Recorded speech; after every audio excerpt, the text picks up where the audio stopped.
on the sideline tripping. I go to the hole with the rock like Pippin. Yeah. I'm okay.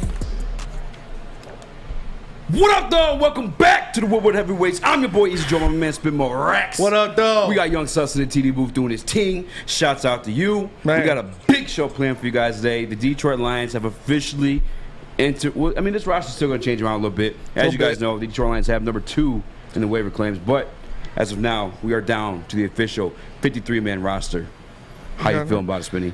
Man, I feel like they're banking on a lot of people to pass over some of these guys in waivers. They're banking on a lot of people to not pick up some of these guys they put on the waiver wire. So we'll see what's going on. We got a lot to talk about. Obviously, a 53-man roster, what's going on there. Who's going to be returning kicks for the Lions when it comes down to it. What are some of the players you want the Lions to pursue? Different things like that, and even we might have a special guest in the house sometime today. So we got a big show for you guys coming up. It's waiver wire day. It's roster cut day. It's football day. We're almost here. We're down to the nitty gritty, baby. It's getting right. Feeling good. Ready for it to go. Football's almost here. Makes me happy. Ready to go. This Lions roster, we got it right here. This 53-man boy. Some big names pointing out already. Shane Zylstra and James Mitchell. They carried 4 tight ends. 4 tight ends on the roster. So we'll see. We'll get down to it. We got a lot to talk about, and even some more in the prep because my boy Eazy he's been beefing on Twitter today. A couple different people been coming at the man.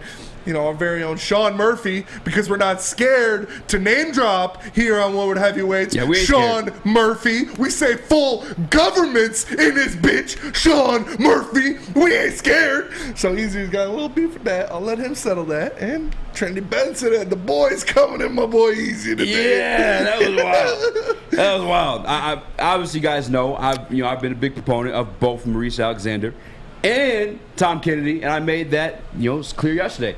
I cut that clip this morning. I put it out because I still feel the same damn way. If Trinity Benson's on this roster, which he's not, by the way, he's waived through injury. He's waived, injury waiver. Which I wish the best of luck to him, both in injury and future endeavors. But his people, though, come and see me. They speak like this is not Detroit. Yeah. Like I'm not on home turf. You gonna slap who? Where? Who? You ain't gonna do shit, boy. You don't do nothing. Nah, man. I don't really want no beef like that. But like, if it happens, it happens. If we can spark it out. But I'm just saying, like, I got home turf. You ain't gonna see me wherever the hell you're at. Like, that's just a wild thing to say. Like, you do know this is Detroit, right? Yeah. Like, yeah. This is wild. My man was wild. But I do wish the best of luck. Trinity Benson actually commented on my man's post like, "Yo, chill, relax." Yeah. As you said, relax. RELAX. Relax. Yeah. And I didn't even say anything that egregious. It wasn't that bad. No, it really wasn't that wasn't. bad. They said you were fucking with the guy's bag though. Woodward Heavyweights, we hold a lot of clout. We must be that Dan influential. Campbell, Brad Holmes, they listen to what we say. So you're messing with the guy's bag. I understand though. It's your boy. You're clapping back for your boy on Twitter. That's true. That's fair. I do the same. I'll do the same thing. I do the same. I'll do the same. If somebody came at Tyler Conklin's bag. Yeah, I'm sure you back him up on Twitter. For sure. Shut your fucking mouth. Yeah. And that's what happened. That's just. But you didn't say anything back to him. You didn't have my back. Well, what am I supposed to say? You didn't even hit the like button on my video. You didn't even put me in the clip. What clip? The clip that got it all started. It was my thing. Man made an 11-second reel of me yesterday and said, "Here you go." Threw it in the trash. My mic was messed up yesterday. Real quick, chat. Let me know. Is my mic messed up again? I don't know. I can't hear. But Sean Murphy, the chat, look at you. And when I get at you, homie, don't act like you was just playing. And the chat saying, I didn't even come at Eazy. Why? I can't wait. I can't wait to see what voice Sean Murphy's gonna come with whenever he comes on the show. I want him to just always do like an impersonation off for it. Sean's great at impersonations. Sean's great at impersonations. Yeah. But yeah, right. I mean, our kicker battle was solved at least. We know Austin Siebert is going to be the man holding it down. We got Jack Fox, Austin Siebert, and Scott Daly as our specialty guys. So that is locked. That is a locked room. Riley Patterson's probably going to get picked up. Kennedy will probably get picked up. I feel like, we'll get into it, but Maurice Alexander, a guy the heavyweights have been in the corner of, trying to lobby for. I could definitely see and Godwin Igwebuike, both waived. So maybe they're like, hey, If one of these guys doesn't get picked up, then we'll bring the other one in the practice squad. He'll be our kick returner guy. But if they both get picked up, Khalif might be back there, shagging balls. Shagging balls. Shagging balls. I think that's what it's going to be right now. It's got to be Khalif. Who else would it be? Because that was your biggest they about cut the Dan roster. Skipper too, so he can't return kicks. Yeah, I was blown away by that because I'm like, all right, dope. Like, because you see the names of the leak out, but Really, Reese though, Alexander they really didn't do. come until the actual official waivers were made at 4 p.m. So I'm like, I'm very actually curious, chat. Who do you guys think is going to return kicks? Because that is one of my biggest questions. That was the biggest thing that you brought up, but I wasn't even thinking that. Yeah. It's Khalif Raymond. People were talking about on Twitter because I posed the question with Trinity Benson, Maurice Alexander, and Godwin Igwebuike all being waived. Who's going to return kicks for the Lions? People are saying, "Oh, it'll be Khalif Raymond. He did it last year." I said, "Well, he returned punts last year, and going into last season, he was supposed to be our wide receiver 5. Yeah. Now it just so happened that Cephas got hurt." And our 1 and 2 wide receivers were both booty and didn't even play a game for the Lions. Yo. So he had to be thrust into that position as wide receiver 2. But in this offense, until Jameson Williams comes back, he's our legitimate wide receiver 4. Khalif? Yeah. Khalif. We've got Chark, we've got Amon-Ra, we've got Josh Reynolds, and Khalif. Cephas. So if you are comfortable with your wide receiver 4 returning punts and returning kickoffs for you, that might be you. I wouldn't be comfortable with that. I think Cephas might be the wide receiver 4. Cephas might be the one, but still, we only have 5 receivers on this 53-man roster. I got you. You got me. Who returned kicks in college? That's fast as fuck, dude. Fast as fuck, boy. Fast as fuck, Still boy. fast as fuck, boy. Jameson Williams. J-Mo. I don't want Jameson Williams. Maybe returning that's the kicks. game plan, though. I mean, Yeah, but I don't want that. and again, don't forget, like, we do have number 2 on the waiver. Yes. This is another gentleman too, a wide receiver cut by the Tampa Bay Buccaneers, Tyler Johnson. I know a lot of people are high on him. I watched a few highlights this morning. Definitely impressed. I definitely wouldn't mind bringing him in. I would rather just keep Maurice Alexander. We have a guy here. No, I'm with you. I'm with you. Hopefully he clears waivers. That's all I'm saying. We also, Jerry Jacobs officially got moved to the PUP. Yes, he's pissed about it too. He's on the PUP. He's a sick puppy. Boy was not happy. He was not happy. He probably felt like he would be back a week or 2. Sounds like it. But the way man, he was acting. it's these roster spots don't come cheap. And if you got to miss 4 games, you got to miss 4 games. That's what it is. Defensive backfield. We got Amani, Tracy, Deshaun, Jeff Hefe, Some people in the chat saying Craig Reynolds did a good job doing kick return. Craig preseason. Reynolds. We'll see. I don't know if Craig Reynolds is as explosive as the other guys we Definitely have back not. there. He's Mike more of a- Hughes and Chase Lucas both made this roster. We got a lot to talk about. 100%. Definitely jump into it. Rico Hines stuff we're going to jump into. Obviously, we get to the Sean stuff. Jim Harbaugh getting biblical. Getting biblical. That was strange. Are we keeping that as its own topic? I don't think it's his own topic. I think. Oh, no, yeah, it's on there. Is it on there? Yeah. Are we doing it then? Yeah, we'll do it then. Okay. Because we got to go Lions heavy for this first All right. hour and a half. All right. Well, then we'll keep discussing this kick return thing because I want to know what the chat's got to say. I see Craig Reynolds in there. I'm looking at this list too. I mean, Khalif. Is it Khalif or Khalif? How do you want to pronounce? Khalif. Yeah, I apologize for saying Khalif. Khalif. Yeah, apologize. Also, you know what? I might as well apologize to Trinity Benson. I wasn't trying to disrespect you, man. I was giving you my true opinion. I don't think I said anything that offensive. I don't think you said he even. His boys, yeah. He even said, relax. It wasn't that. Yeah, you're right. It's not like you were attacking the guy personally or anything like that. You just gave your opinion on what he's shown on the field, and I can see if it's Tim Boyle. Yeah, because I was definitely going at him. Tim Boyle, yeah. Good riddance. Tim Boyle, goodbye. Thank God. Goodbye. Jeremy Reisman, though, he tweeted that to cut Tim Boyle cost $1.75 million. Yeah. He had $1 million guaranteed plus his $750,000 signing bonus. And that was like a kind of narrative I was like trying to spill into a little bit yesterday. I was like, is Brad Holmes being a stubborn man by like keeping Trinity Benson? But obviously we didn't keep Trinity Benson, and he also cut his own draft pick from this year in James Houston. Yeah. Guy, former linebacker of Florida, turned to an edge rusher at Jackson State with Deion Sanders. Yes. Cut. He gone. They're back to prove it. Hey, You gotta make it to make it. But Maurice Alexander, I thought made it at least especially as a kick returner, man.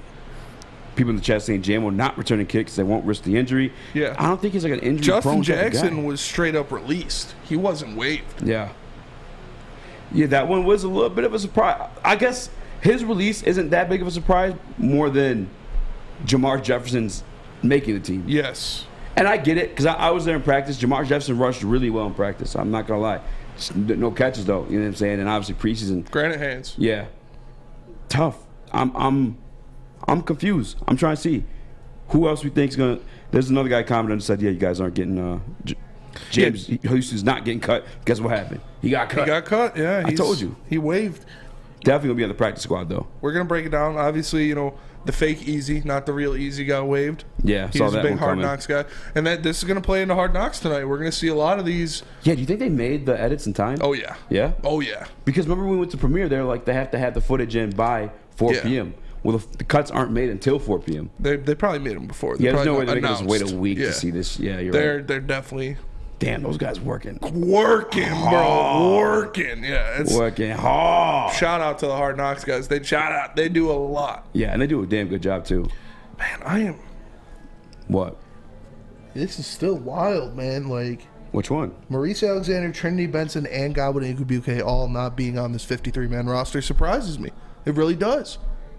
Like, you would think at least one of them would be on the 53-man just for insurance. Only having 5 receivers on this roster surprises me. It does. Doughboy Steve. Yeah, well, that's what I'm saying, man. Again, this gentleman named Tyler Johnson, when you guys are done with this 2-hour show, after you guys hit the like button and all that good stuff, share it, all that good stuff, type in Charlie Johnson on Google. Yeah. Tampa Bay Buccaneers.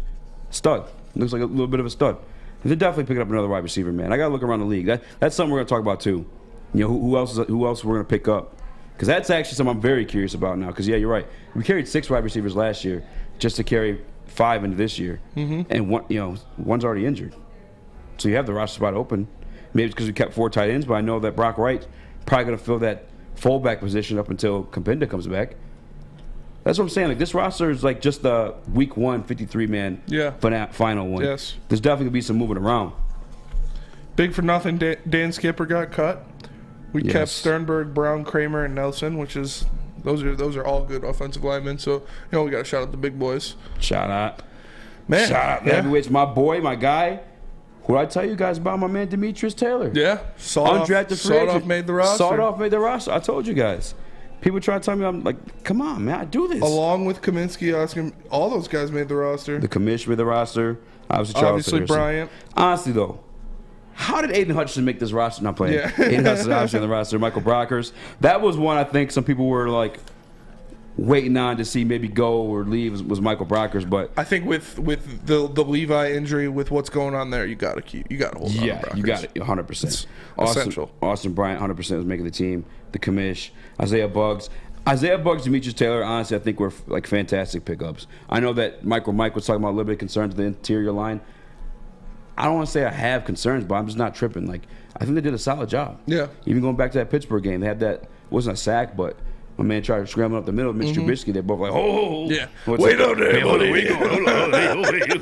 Is that Kevin Hart does that? Yeah. Man, there's some big boys, Benny. Yeah, for sure, big boys up there. And, if you want some big boys, you might have to go and get you some big boy. And ciabattas are gone. But don't worry, folks, because Big Boy is back with burgers and loaded fries. Look at that. Look at that graphic. Oh, they got, for a limited time only, all new burgers and loaded fries are at Big Boy. It's not the Slim Jim. It's the Big Jim. The chili and cheese is such a tease. Okay. Guess what else is new? The Bacon Blue. Bars! How about upgrading those fries to chili cheese fries, baked potato fries, even the nacho fries? Satisfy those taste buds at Big Boy, baby. We are Woodward Heavyweights, and we'll be right back. A lot of Lions talk going on. Fellas, let's be honest. We like things to be easy. We like simple stuff, like sports 7 days a week. We like things uncomplicated, like Lady Jane's Haircuts for Men. Open 10 to 8, 7 days a week. Walk in anytime. Sign in, sit down, watch your favorite team play, and before you know it, your hair will be game ready.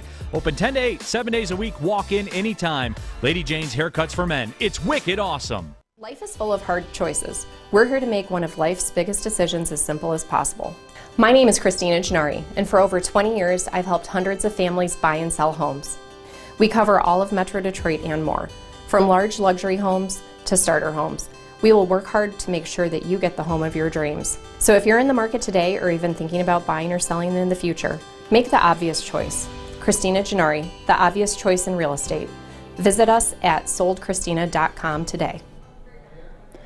What up, though? Welcome back to the Woodward Heavyweights. I'm your boy Eazy. Joined by my man Kung Fu Spinning. What's up, brother? Oh yeah, we got Young Sus in the titty booth. You're gonna mess your voice up even more. I am gonna fudge my voice up. You're right. I probably should chill out with that one.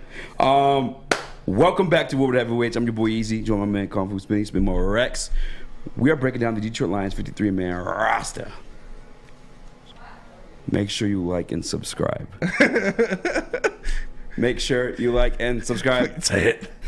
If you guys haven't already, definitely make sure you hit that like button. I know this is like later on into like our prep sheet, but like this is what I'm more curious about, man. Who the hell's returning these kicks? So I know it's like people like the gloss over special teams, but like the Lions got a good special teams unit, man. And like the guys we've seen back there returning kicks, the one guy we saw excel returning kicks. Not on the team anymore. Not on the team. Godwin and BK. Not on the team. Not on the team. Maurice Alexander. Maurice! Not on the team. Yeah, he's gone. He's gone, man. Justin Jackson. Not on the team. What are we doing? It's pretty wild when you think about it. Start a poll, Young Sus. Who do you think will be returning kicks for the Lions next year? Craig Reynolds? Reynolds. I feel like he blocks. Khalif Raymond. Jameson Williams, or I'm looking at defensive backs. Who else can we put back there? I know someone in the chat. I didn't see who it was. They said Juju Okuda, Hughes? which I don't know. He's never done that. This is wild. So we don't have, like you said, we are coming down to it. Godwin was our guy last year for kickoff returns. Yeah. Godwin was the guy last year. Obviously, he had a little butterfingers. He had a little problem holding on to the ball. So they brought in a guy from the XFL in Maurice Alexander, and all he did was break off explosive returns in preseason. And we said it. This is a spot where you can win a job in preseason, is kickoff and punt return. If you show you can take that ball 60-plus yards out of your end zone, which he did, you can win yourself a spot on this roster. Yeah. And I guess it wasn't enough. He's gone. We're like, okay, Godwin's gone. Did it last year. Maurice is gone. Looked good in preseason. Okay. Trinity Benson, probably next guy lined up for there. Another quick twitch guy, another explosive guy. He's gone. What the fuck is going on here? I don't see a guy on this roster like Khalif Raymond. It's got to be Khalif Raymond. There's nobody else on this roster that I'm like, okay, this is who it's going to be. And he ranked top 10 in return yards. So it's definitely probably Khalif. We do got the poll up. We got Craig Reynolds in there, Jameson Williams, Khalif Raymond. I think I put another name in there too. I saw some names, people saying Jefferson. But I Jamar Jefferson, no. Yeah. I cannot see that. I don't think he's an explosive runner, and he struggles catching the ball. Do you feel comfortable having him receive kicks? No. And then I'm not saying he can't catch the ball or anything like that. Well, yeah, no, you're right. He can't catch the ball. Jamar Jefferson can obviously can't. He's not great at it. Yes. And he hasn't gotten any reps. I mean, maybe he's getting reps in the close practices we haven't seen. I will say this, though. In the open practice. No. In the open practice, Amon-Ra St. Brown was taking some punts. Amon-Ra St. Brown, again, do not want Amon-Ra St. Brown returning kickoffs. Yeah, I don't. Do not want Jameson Williams returning kickoffs. These are high leverage. Obviously, high leverage doesn't matter, but they're exposing them to more injury. These are they've tried to get kickoffs out of the NFL for a reason, because these are the plays where people get hurt the most. These are guys fully grown. Imagine having Braylon Edwards running at you after getting a 30-yard head start. Like, you don't want that happen. You don't want those problems, bro. Promise you. So having guys like that back there who are imperative points on your team, like if it is Jameson Williams or Amon-Ra St. Brown, is a complete no. I don't think Dan Campbell will do that. I don't think Brad Holmes will allow Dan Campbell to do that. Those guys are too important, too vital to this team's success. Now, Khalif Raymond, that's where it goes down. He's your wide receiver 5. But Quintez Cephas gets hurt a lot. Jameson Williams starting off the year hurt, at least the first 4 weeks of the season. Do you feel comfortable having a guy who the first 4 weeks of the season is your wide receiver 4? God forbid Quintez Cephas goes down, is your wide receiver, or he'll be your wide receiver 5. God forbid Quintez Cephas goes down, he's your wide receiver 4. Do you feel comfortable having him return kickoffs on top of his duties already returning punts? I'm fine with him returning punts.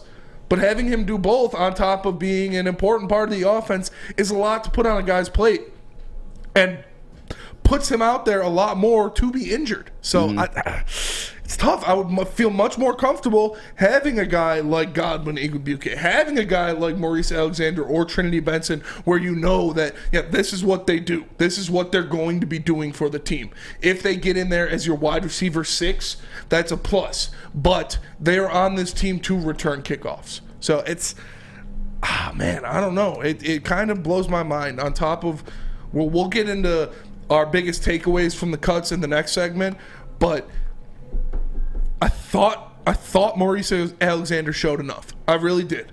I thought he did enough to prove that he deserved to be on this 53-man roster. Now, he might clear waivers. Godwin might clear waivers. More than likely, I think Godwin clears waivers for more sure. than likely, one of those two will clear waivers. So you can have one of those guys and you bring him in, and maybe in week 1 at Philly, it's Godwin back there, and all is good. But still, I kind of wanted an upgrade from Godwin Igwebuike. I'm not going to lie. I did too. And Alexander provided that. Yes. Sus, you got your long-ass fingers up. What's up, man? Salad fingers. Don't say it like that.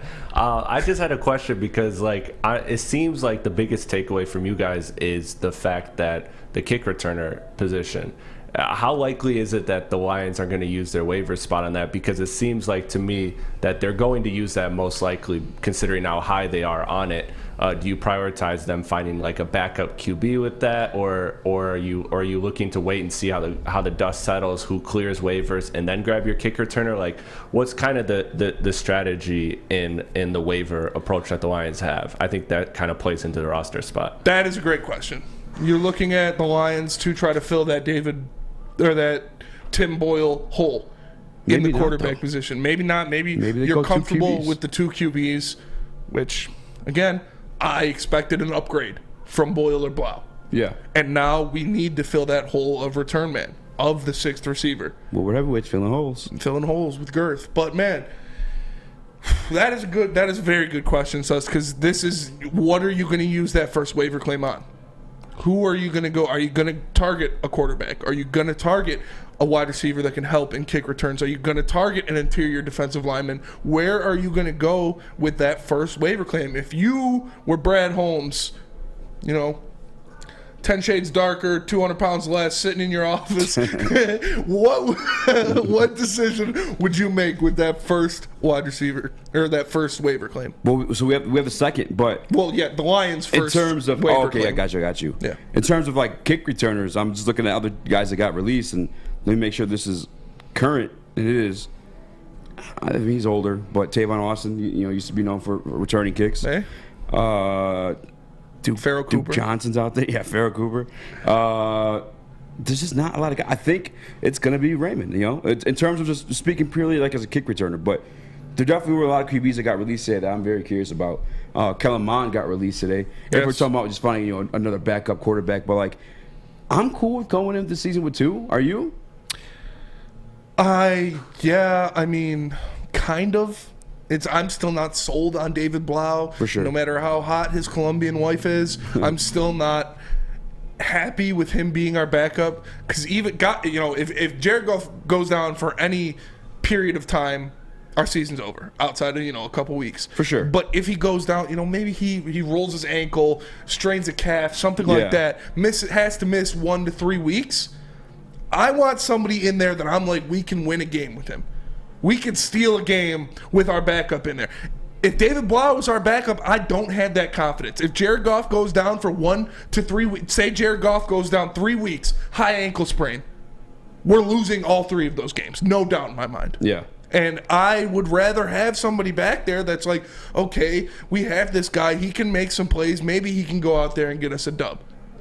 But right now, I don't see that. I don't mind us keeping 2 quarterbacks, but one of them has to be a guy I feel comfortable with as the backup. And I'm just not there with Blau. I'm sorry. I'm sure he's a great guy. Seems like a great guy, but he doesn't do it for me. Yeah. No, I'm with you. And again, too, like the backup, it is a backup quarterback position. It's a reserve position. You know what I'm saying? They're not in the game. They're not on the special teams. They're holding clipboards. And you're not going to see them unless your quarterback gets hurt. Now, and that's the thing that I think they're going to go into, too, just because obviously the roster situation now, we're carrying the 4 tight ends, the extra guy. Again, I think it's because Zilch or Brock Wright playing a little bit of fullback there too.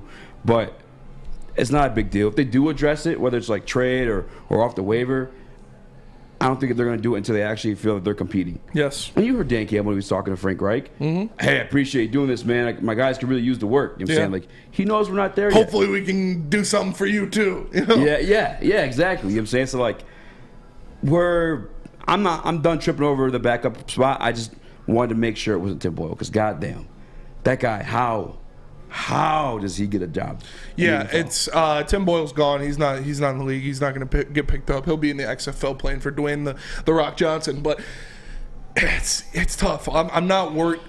That's how I look at it. Is like our backup position isn't too imperative because if Jared Goff goes down, our season's over anyways. But still, man, it's like I said. What if he misses a week? What if you're in, God forbid, you're in a playoff hunt? Yeah. I don't think they will be, but what if you are? And Jared Goff misses 1 week. And that's what I'm saying. Like, if it comes to that, then I feel like they would truly address the position as that. How easy is it to games. bring in a quarterback mid-season and be like, hey, take the whole offense. Here's the whole scheme. Here's all of our plays mid-season and expect him to go out there and produce. It is what it is, man. I mean, like, we've seen it done, though. We've seen guys come on, you know what I'm saying, the same week. Denver Broncos had to do it a couple years, or that COVID year they had to do it. Who's behind me making faces? Chup. Chup. So we got Sports Jim Chup joining the show. We got Sports Jim joining the show. We will be right back as we break down these roster cuts, tell you who we are most shocked by and what we feel like was possibly the wrong decision. But first, Eazy, tell these people where they can send their kids if they want to get them on the Lions roster. Make sure they make that 53-man roster. I'm telling you guys, we talk about the IMG Academy and how all the elite athletes out of Florida come out of there or moving literally to Florida so they can train at that school and become pros. The Academy of Warren just might be that for the state of Michigan. We keep our home talent, guys. It's the brand new state-of-the-art Sports Dome Fieldhouse that has a regulation basketball court. They have a volleyball court. They got a soccer field that can also be used for 7-on-7 football. They have AM and PM latchkey. They have small classroom sizes, Learning Street, Futuristic Media Center, free breakfast and lunch, Hope Mifflin curriculum, academic games, and K-8 athletics. Enroll your kids today at theacademyofwarren.net. We don't like to brag that we are the toughest sports network in Detroit, but we do have a guy named Darren McCarty on our side. Lemieux and McCarty, who've had a good knockdown drag up. There they go, right on the whistle. They were talking to one another. Woodward Sports. It took exploring 50 different formulas and hosting countless taste tests, but we believe Gypsy Vodka is the smoothest vodka on the market. Don't believe us? Ask the owners. We're Mike and Adam Kazanowski with High Five Spirits Distillery. We're in close to about 1,200 locations throughout Michigan. We wanted to create a brand that was geared more towards freedom, love, adventure, and at the end of the day, we really wanted to tell a story that inspired other people to take risk, follow their dreams, whatever that might be. Get a shot up. This is for the win. All of Detroit's sports teams live on Woodward. All of Detroit's sports coverage lives on Woodward Sports. Driving the best in Detroit sports coverage. What up, though? Welcome back to the Woodward Heavyweights. I'm your boy Eazy, join my man Spin My Racks. What up, though? We got Young Sus in the TD booth doing his team, and we got a special guest, ladies and gentlemen. Hit the like button. I'm gonna hit a drum roll for you. We got my guy, Sports Jim from Sports and Chup on Twitter. You guys don't. You got kicked off Twitter how many times now? I'm on my third account, but it's no big deal. What do you do to get kicked off, by the way? What I usually do is, it usually happens around college football season, and I just kick a bunch of beehives, and people come after me, but it's all good. I'm back for the third time. There we go. Back like you never left. Hopefully, Tim Boyle isn't back. We're hoping he's gone. Did you take a look at the roster cuts by chance? I heard, was it true that Blau made the team? Blau made the team, the team. Wow, that's just unbelievable, but I still have hope. I heard that Mason Rudolph is still with Pittsburgh, so that hope kind of drifted away with that. But hopefully, I'm wishing for something better than Blau.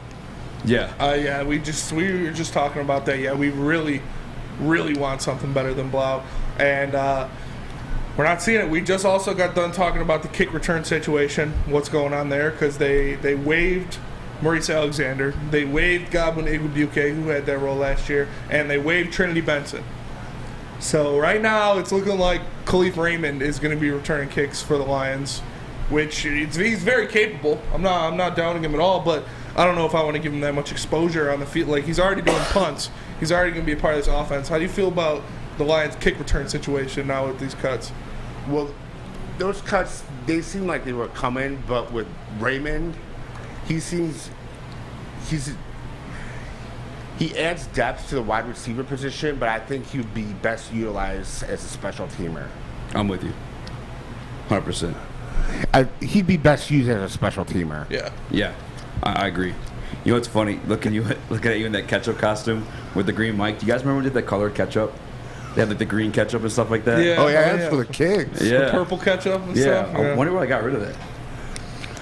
What is with the ketchup thing, by the way? Well, I love ketchup, and it's been going on. It's like an inside family joke, and oh my God. I thought, like, if I'm gonna do something, it's gonna be something that I love, and I love ketchup, so I just turned it up, and I'm always looking for another level to reach.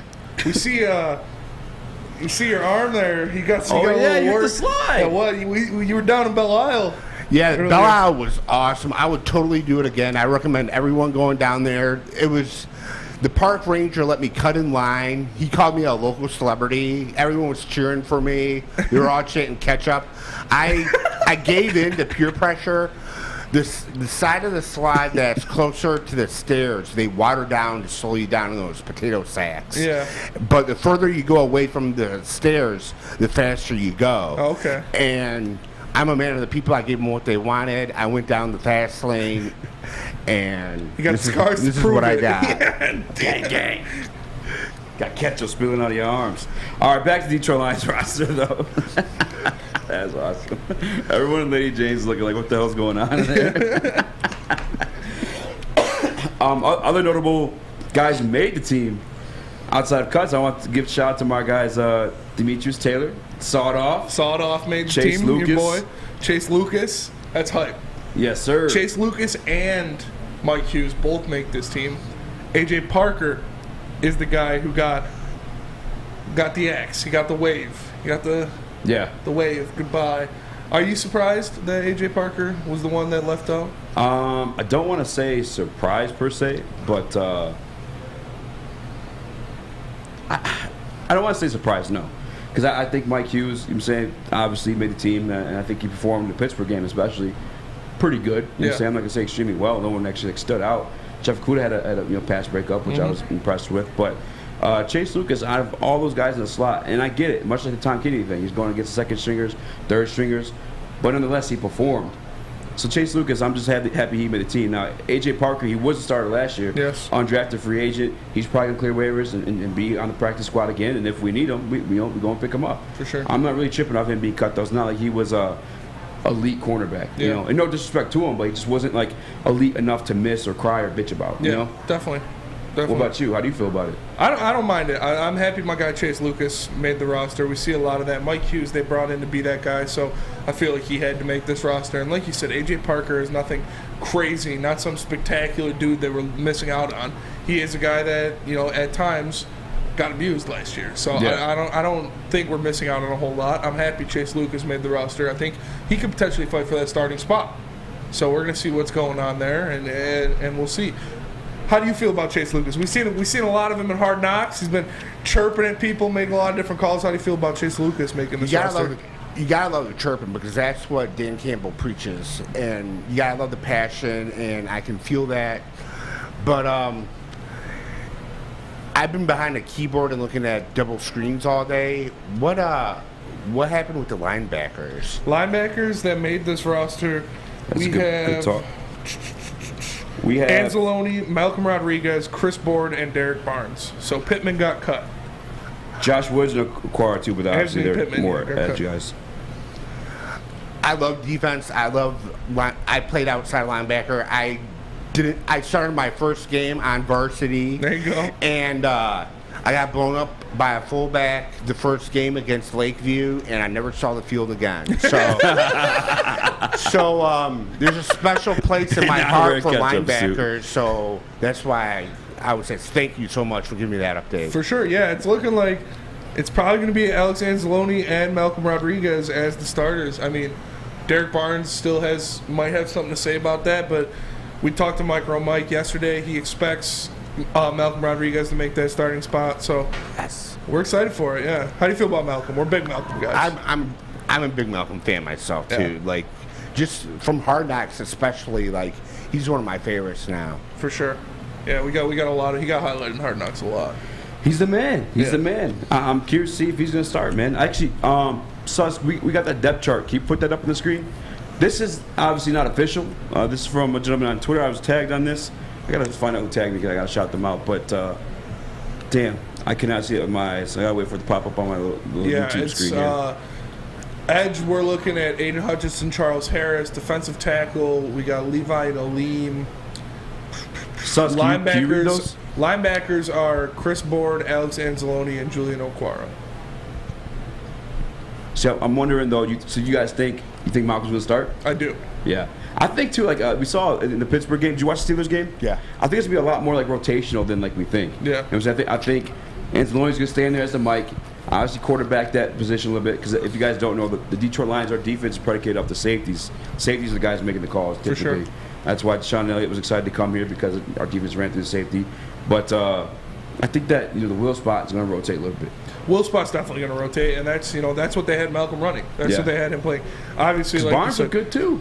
Anthony Pittman cut. That is a big hit. That was one of our best special teamers. I was surprised by that. I was surprised by that. He plays a lot on special teams. He does a lot for that special teams unit. He gone. He out of here.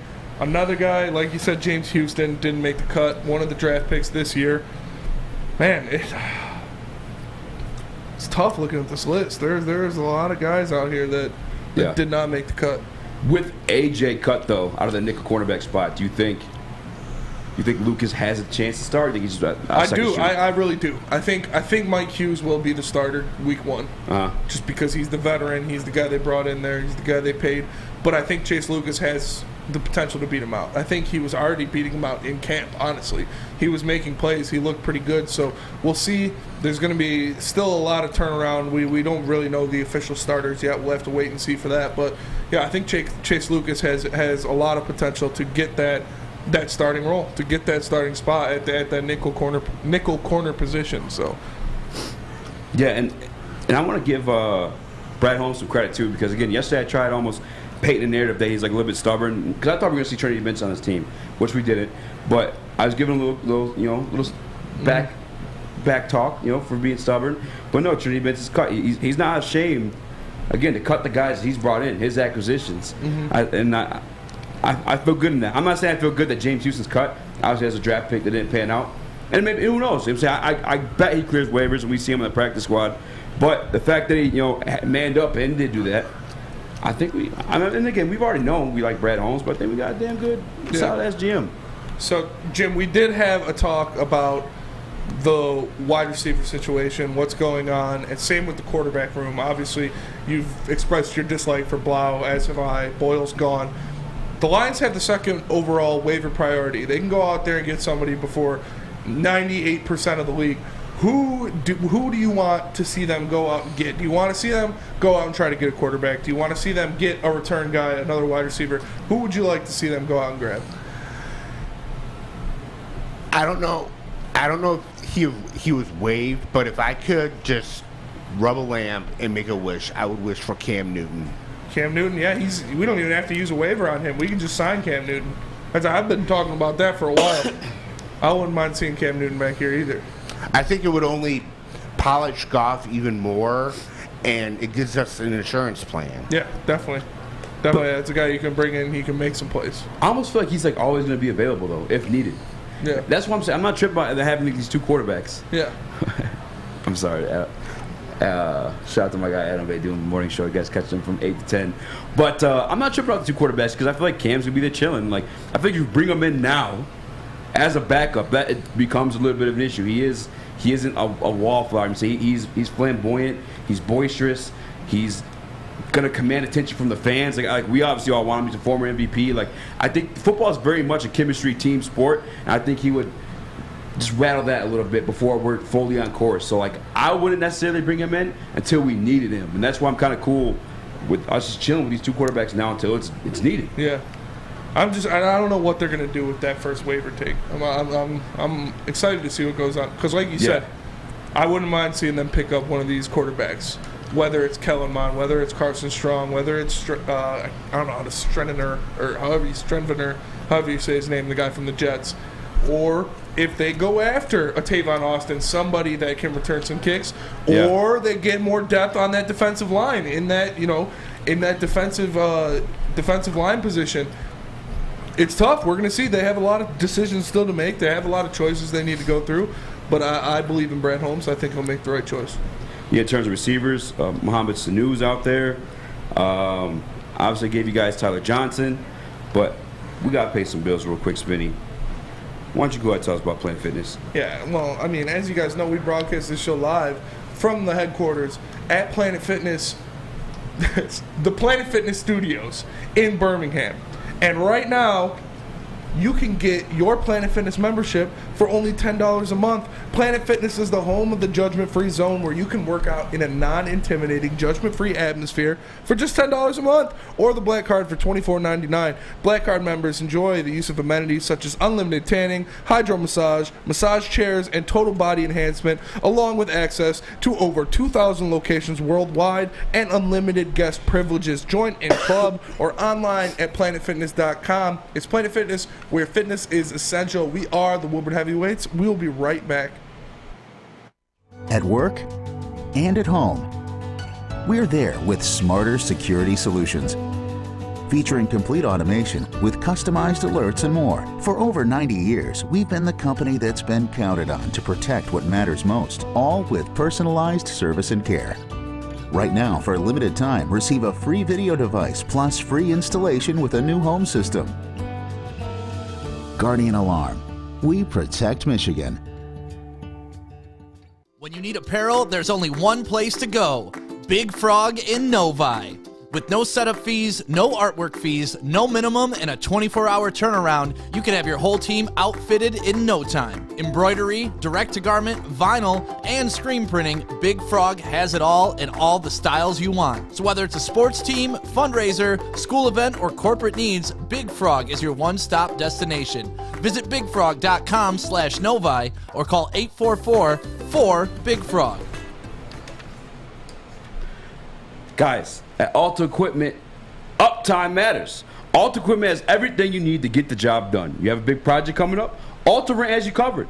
Give them a call today at 844-GO-TO-ALTA today. Again, that's 844-GO-TO-ALTA today. Alta Equipment, where uptime matters. What up, though? Welcome back to the Woodward Heavyweights. I'm your boy Eazy, joined by my man Spin Morax. What up, though? We are Young Suns in the TD booth, and we are joined by Sports Gym. What do you go by in these streets, man? Because I know you have like 7 different Twitter names because you've been kicked off. I'll answer the Sports Gym. I'll even answer it late to dinner, but not all the time. But it's all good. All right, bet.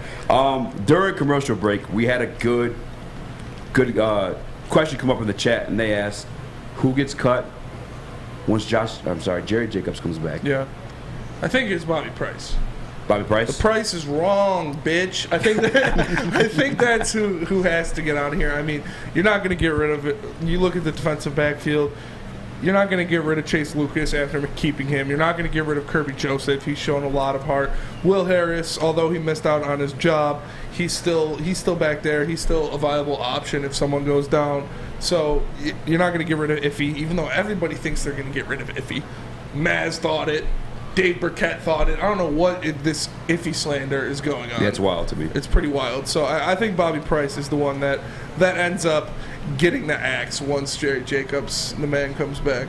I didn't know Price made the damn team. Yeah. Bobby Price over Maurice Alexander. Do you think he should have made the team? No, not a chance. I'm not trying to slander the man, but I'm not trying. Over the people who got cut, really. like Maurice Alexander, Godwin, Tom Kennedy, A.J. Parker, Anthony Pittman, Trinity Benson. I'd rather have any of those guys than Bobby Price. I'm actually very surprised with the Bobby Price thing. I mean, I guess my only recent memory of him is at Pittsburgh, but it was perfectly placed ball where he got. And unfortunately, it just happens. But yeah, you're probably right. I said Chase Lucas, if Jerry Jacobs come back, but you're right. It's probably Bobby Price. He's the most expendable guy on that lineup. But at the same time, Jerry Jacobs does play the nickel spot. You don't necessarily need 3 nickels, So maybe it's another nickel that gets axed for when he comes back. I thought that was a great question. Jim, what do you think? You got to make room for Jerry, and that's just how it is. I'm not sure who you're going to get rid of, but it's an absolute must to make room for Jerry. For sure. 100%. Once he comes back healthy, he showed last year he could be a lockdown corner. He showed last year, maybe not a lockdown corner, like I'm not comparing him to Jalen Ramsey or anything, but he showed he could be a good corner in this seatbelt for a reason, like seatbelt gang.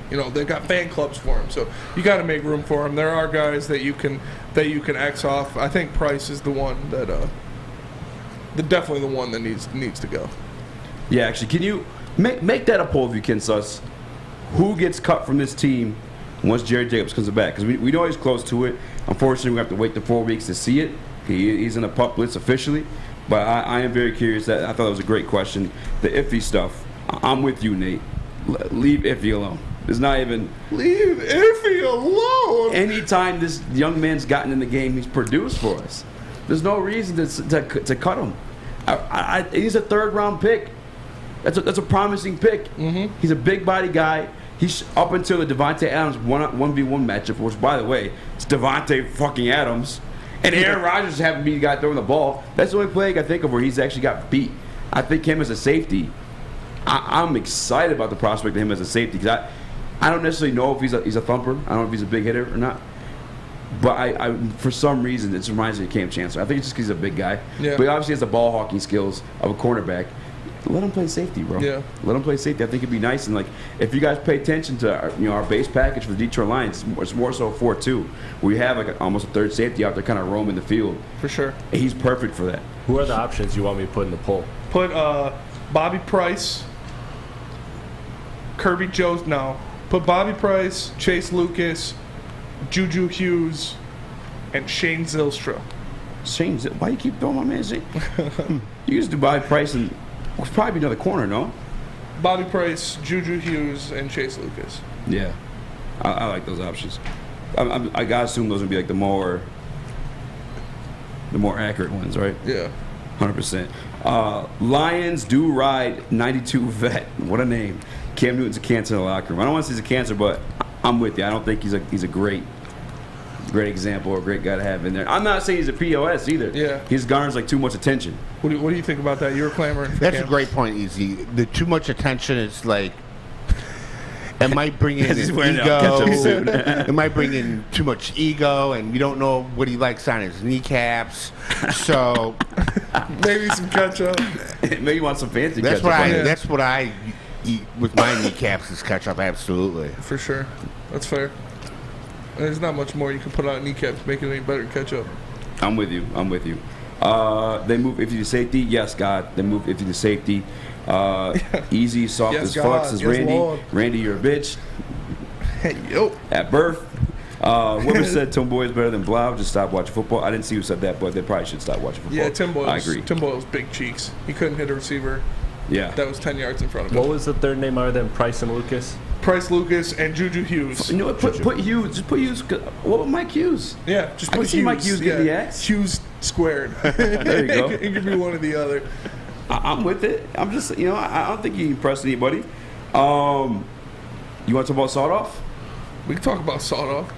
Are you buying in the hype a little bit yet, or what? I don't know if I'm going to necessarily buy into the hype. I still think he's low on the depth chart. You obviously got Bugs. You have Austin Bryant. You have Kaminsky. You have Michael Brocker still and Aleem McNeil as your starters.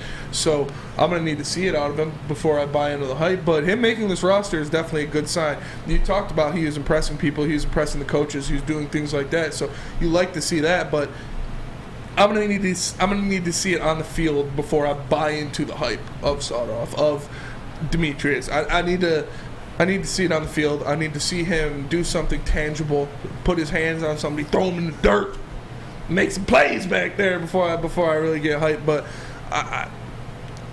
I'm still looking at Malcolm Brown, man. If I'm the Lions, I'm still looking at Malcolm Brown because he is a guy that he has tangible stats. He has numbers that he's done it before in the league. So, but Sawed-Off making that's a good sign. Definitely a good sign. Well, I gotta say though, I mean, they did bring in Malcolm Brown for a workout. Yeah. And he didn't get signed. They did keep Demetrius Taylor. I'm just saying. Yeah, I mean, it's... buy into the hype a little. I'm not telling you he's going to be a star or a stud, but I just want to shout out Brad Holmes for finding him. That's another UDFA who I think is going to come in here and produce. Again, I'm not saying to be like not Pro Bowler or nothing like that, but just UDFA, just straight off the market. Demetrius Taylor. You know what we're talking about? The defensive tackle? I don't. I'm sorry. You're good. He's new. He's new. He's fresh face. Guy. And that's what I'm trying to sell everybody on. Because, hey, who told you guys about Malcolm? Yeah. Us here, right here, the Woodward heavyweights. You know what I'm saying? Who told you guys about? Well, he hasn't hit the field yet, but Josh Pascal. I think he'll be nice. I just, we gave you a couple sleepers. Chase Lucas. We were bye on Chase Lucas all the way. You know what I'm saying? Bye. Just keep eye. I'm saying Demetrius Taylor, Sawed-Off. I think he's gonna be for sure. He'll be nice.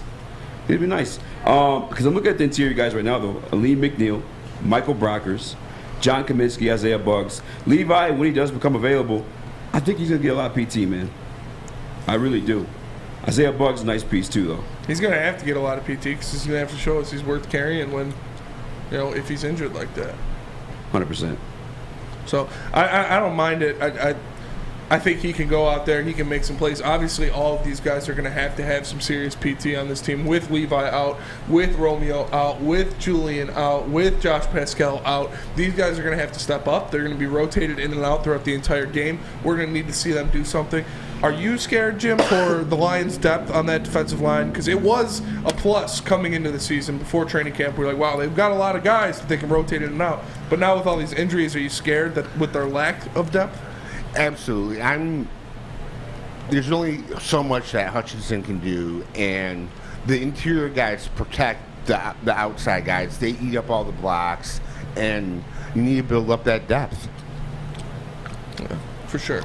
For sure need to build up that depth. And it's true. You got to build that depth. You need guys rotating in on that defensive line position especially. So. Yeah, and then I saw someone in the chat ask, why do we need 5 safeties? Again, if you look at the Detroit Lions just throughout preseason, they run a little bit of a 4-2 as their base defense. That's going to give you 4 down linemen, 2 middle linebackers, your 2 corners, and then your slot guy. But generally, he's like another safety. With that, though, he's kind of like a floater, though. Yeah. I'm saying he's almost acting as another linebacker. I think that's why we keep the 5 safeties. And another thing, too, you got to remember, if he's also a former cornerback, so he could probably bounce into, as a cornerback if needed. So I think that's why you see the 5 safeties on the roster. So with this roster as it's constructed now, this original 53-man roster they put out, how many wins do you have the Lions coming away with this year? I have them at 7. I'm staying at 7. I think 7-10 is a good benchmark for what this team has skill-wise and who they're going up against competition-wise. But what do you think, Jim? What's 7 your win is very total? fair. I'll just go down 1 and say 6. 6? Okay. You think so against winning record against who in the division? Bears? You think they can take out the Bears? What about the Vikings? Bears at home, and I'm just not. The schedule looks tough, to be honest, and especially on Thanksgiving. That's going to be ridiculous. Yes. And I'm just before the draft. there was talk about tanking for a quarterback for next year and letting Goff just ride out Goff. And I just don't see him winning more than 6. Yeah, I believe you. I feel you. It's close. It's set at 6.5 is their over under. Wow. Yeah, that's what it was set originally in Vegas. Eazy, has this changed? Has this 53-man roster changed your opinion about the win-loss for the Lions? I think that's a good question. I think we almost should we make that a whole segment, or what my answer? Yeah, give me your answer. We can dive into it later. I'm still taking the 6.5. I'm still taking What's your the 6.5. What's your win-loss number though? Win-loss, initially I said 9. The Eagles are a lot scarier than I thought. They just picked up another safety too. Probably the best, nickel corner in the game. Well, one of the best nickel corners in the game right now from the Saints. But I'm gonna go 8. 8 to 7 wins for sure. And for me too, it's not so much so like based off our roster, but more so the schedule. I mean, we've broke it down before too. Outside of like win-loss, you and I had you go through. Would you rather have Jared Goff or this quarterback?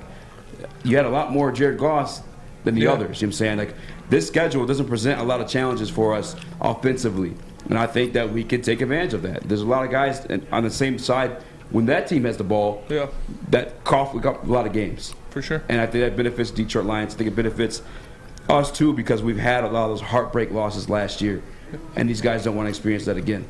Coaching staff and players. Mm-hmm. You're talking about leaders, young guys, all that. Definitely, and we are going to get back into the Lions cuts right after we get out of this break. But before we go to break, and Jim, before we let you go, why don't you tell the people about where they can follow you, what you've been doing, what you've been up to lately, and where they can get more content from you. Well, when I'm not strolling the streets of Detroit dressed up as a ketchup bottle, you can find me in St. Clair Shores. Okay. And if you like ketchup, Detroit sports, you can follow me at Sports and Chup on Twitter. There we go. Hell yeah. The man, the myth, the legend, the one and only Sports Gem. We appreciate you for spending some time with us. Thanks for having me, guys. Of course, man. We appreciate it. We might have to make some videos of for sure. You with your famous palette. And if you guys need a reporter out on the streets, I'll be more than happy to do that. Let's run it. Or you know what? We got to do some heavyweight food reviews with Sports Gym. Yeah. That's what's up. I like that. We can knock that down for sure. I like that a lot. But before we get into that, Eazy, why don't you tell the people about what you're drinking tonight to celebrate this roster cuts? Tonight, all this hype about the Detroit Lions roster, we're getting closer to game 1. And we still got Hard Knocks to watch. Mm-hmm. So I'm about to kick back and chill and open me a mulligan made with Gypsy Vodka. Because 8% alcohol, Smitty. I only need 1 or 2 until I'm feeling good, man. It's the official drink of the summer. And whether you're out in the backyard, talking sports, bitch about who's getting cut from the team, or on the golf course with the boys, the mulligans calling your name, make sure you ask for it at a golf course or Total Wine near you. This is Woodward Heavyweights. We're talking more Detroit Lions when we come back. Hey, this is Mr. Kearney, Chief Academic Officer, Academy Warren. I want to welcome you to the brand new field house. The state-of-the-art facility has a regulation basketball court, volleyball court, soccer field. It can be used for 7-on-7 football. Our K-8 academic features AM, PM, latchkey, small classroom sizes, Learning Street, futuristic media center, free breakfast and lunch, Holton Mifflin curriculum, academic games, K-8 athletics, and more. Enroll today at academywarren.net. For a limited time only. All new burgers and loaded fries at Big Boy.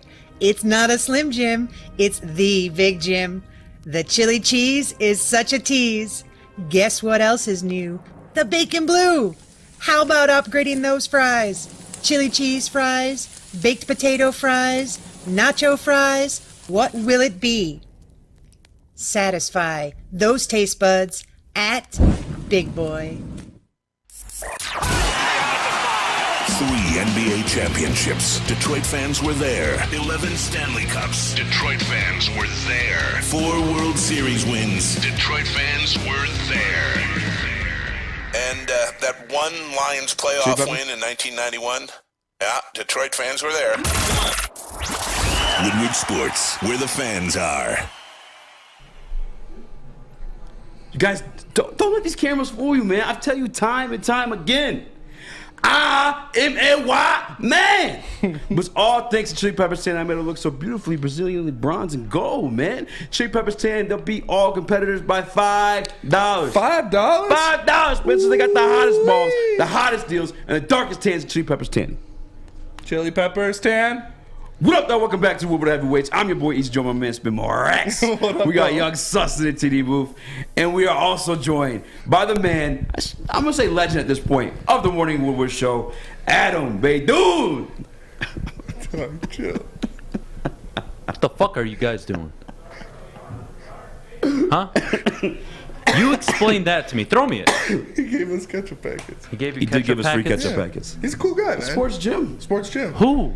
He's a legend on Twitter. You don't know Sports Gym? No. He's the, I guess, Twitter mascot? Yeah, he's a Detroit Twitter Sports. Detroit Twitter legend, for You've sure. never heard of Sports Gym? Actually, Stick beefed it out with Sports Gym when we first started. He was the guy that was like, hey, that's my arm in that picture. Guys, what the fuck? Adam is lost Come on. right now. Roster cuts today. Season's God, what? man. 10, 12 days away. Oh, my God. That's what we're doing? August 30th?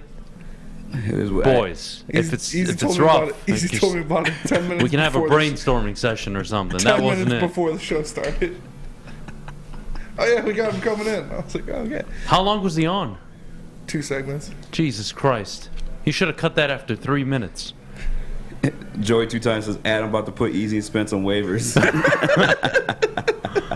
Bro, you guys okay? Yeah. Need something to talk about? No, we're good. No, Good. we're good.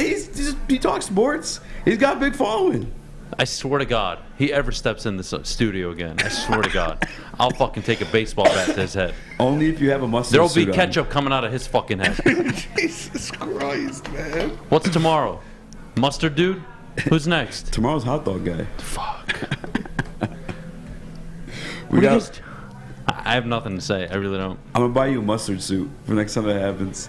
That way we just have a guy in a mustard suit. Start with a guy in beefing? ketchup suit Please. fighting on You know fire. what? I'm going to buy one. And the next time that dude steps in here, Mustard's going to come in and kick his ass. Jesus Christ, guys. Adam, what do you think of the official 53-man roster? Any final cuts catch you by surprise? Yeah, Justin Jackson. I didn't like that. I didn't like it either. I didn't like it either. Yeah, 100%. Jamar Jefferson had a good last game. One good game. Justin Jackson was dynamic, explosive all game for that entire preseason. I didn't agree with that. Trinity Benson, goodbye. Thank God. Yeah. Quintez Cephas, look, he's going to keep making the team just because he's good. He's good when he's available. The problem is he's never available. Yeah. So I'm not sure what to think there. They're deep at wide receiver anyways. Yeah. Josh Reynolds I like a lot. You have Chark. Jameson will come back from injury. St. Brown, obviously the number one on this team. Yeah, look, nothing atrocious outside of Justin Jackson. Chase Lucas, though. Chase Lucas made the squad. Chase Lucas fucks. Chase Lucas fucks. Yeah, Chase Lucas I does like fuck. Chase Lucas a lot. Me too. I like it. I think there's something there. Is it all pro, all that crap? I'm not going to do that today, but yeah, I like what I see. I liked when he was talking shit at Hard Knocks. He's like, Oh, you're yeah. a toddler playing a grown man's game. I'm Yeah, like, you need those dude, guys on hell the team, yeah. man. Yeah. Preferably your slot corner, maybe, but Yeah. again, that's for the future. Secondary's totally unproven right now, so. Another thing, too, one thing I just realized consistently throughout the NFL, if you have a cornerback who's talking mad shit, typically pretty good. Yeah. Typically pretty good. That is the most difficult position to play in the NFL outside of quarterback. Yeah. And for you to talk crap, it's a good sign. Richard Sherman, Deion Sanders, Jalen Ramsey. Mm-hmm. I mean, all the good ones typically trash They're talk chirp. because it's part of the game, though. You have to. These receivers have every advantage over you. Yes.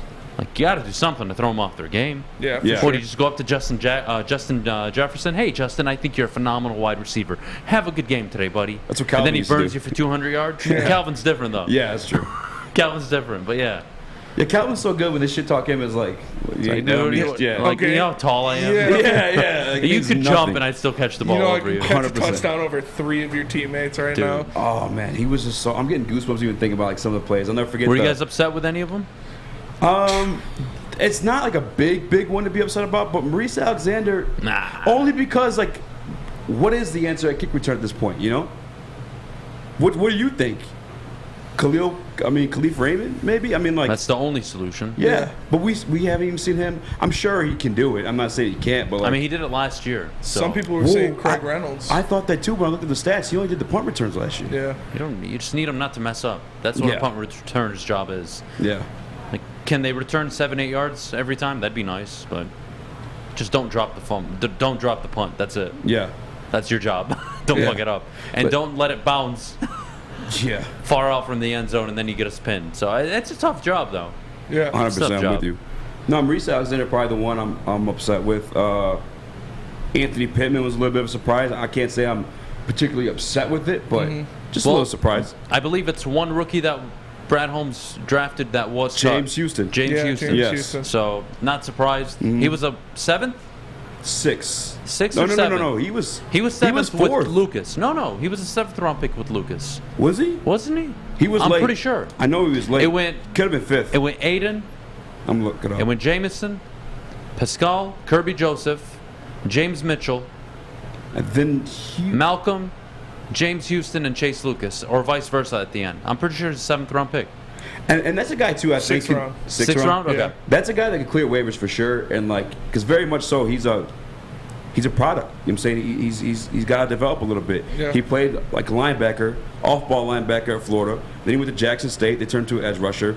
And dude, a D1 athlete at Jackson State, you watch his highlights, it looked just as that. You know what I'm saying? This dude got no actual like reps where he had to actually like he was just mowing guys. He was just out. Yeah, it's like if we went and played against 8th graders right now. Yeah, Straight up. It's for sure. You know, this is a guy that, and people are saying he could clear waivers. He could be a guy that clears waivers and could be on your practice squad. So I wouldn't mind that at all.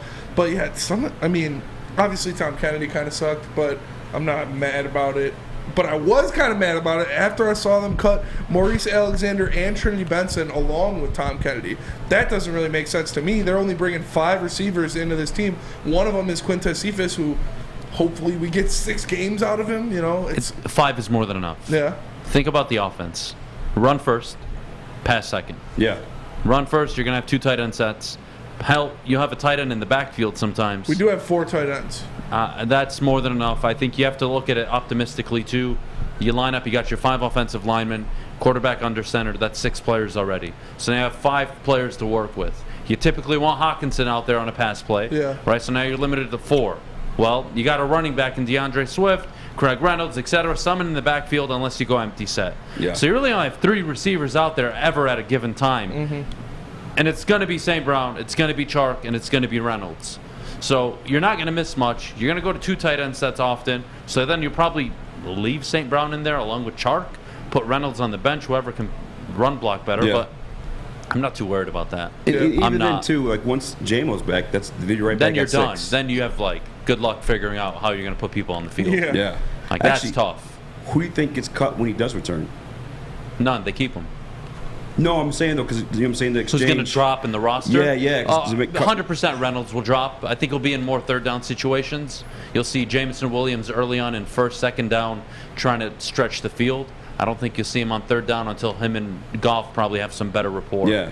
So I wouldn't see him on the field for 3rd down. I'd rather have Josh Reynolds out there. The 53 man though, I'm saying like who's getting demoted? Probably Rando, to be honest with you. Probably one of those tight ends. I'm just saying Bobby Price every time, yeah. Yeah, who cares? I mean, at this point. Bobby Price, yeah. I think that's irrelevant. Juju Hughes. Yeah, those guys. But you're good at wide receiver, man. Very underrated at wide receiver. And I think St. Brown is a problem. I really do. I agree. I haven't seen anybody lock him down yet. That's fair.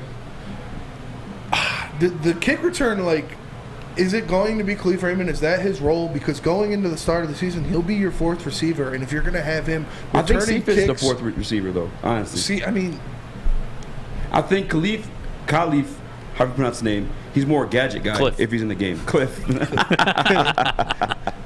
No, I think when he's in the game, it's more so like a gadget play, like a little bubble screen action, stuff like that. I don't necessarily see him as like the 4th receiver. He's just more of like a special teams guy. You know? I Return guess guy, that's gadget fair. guy.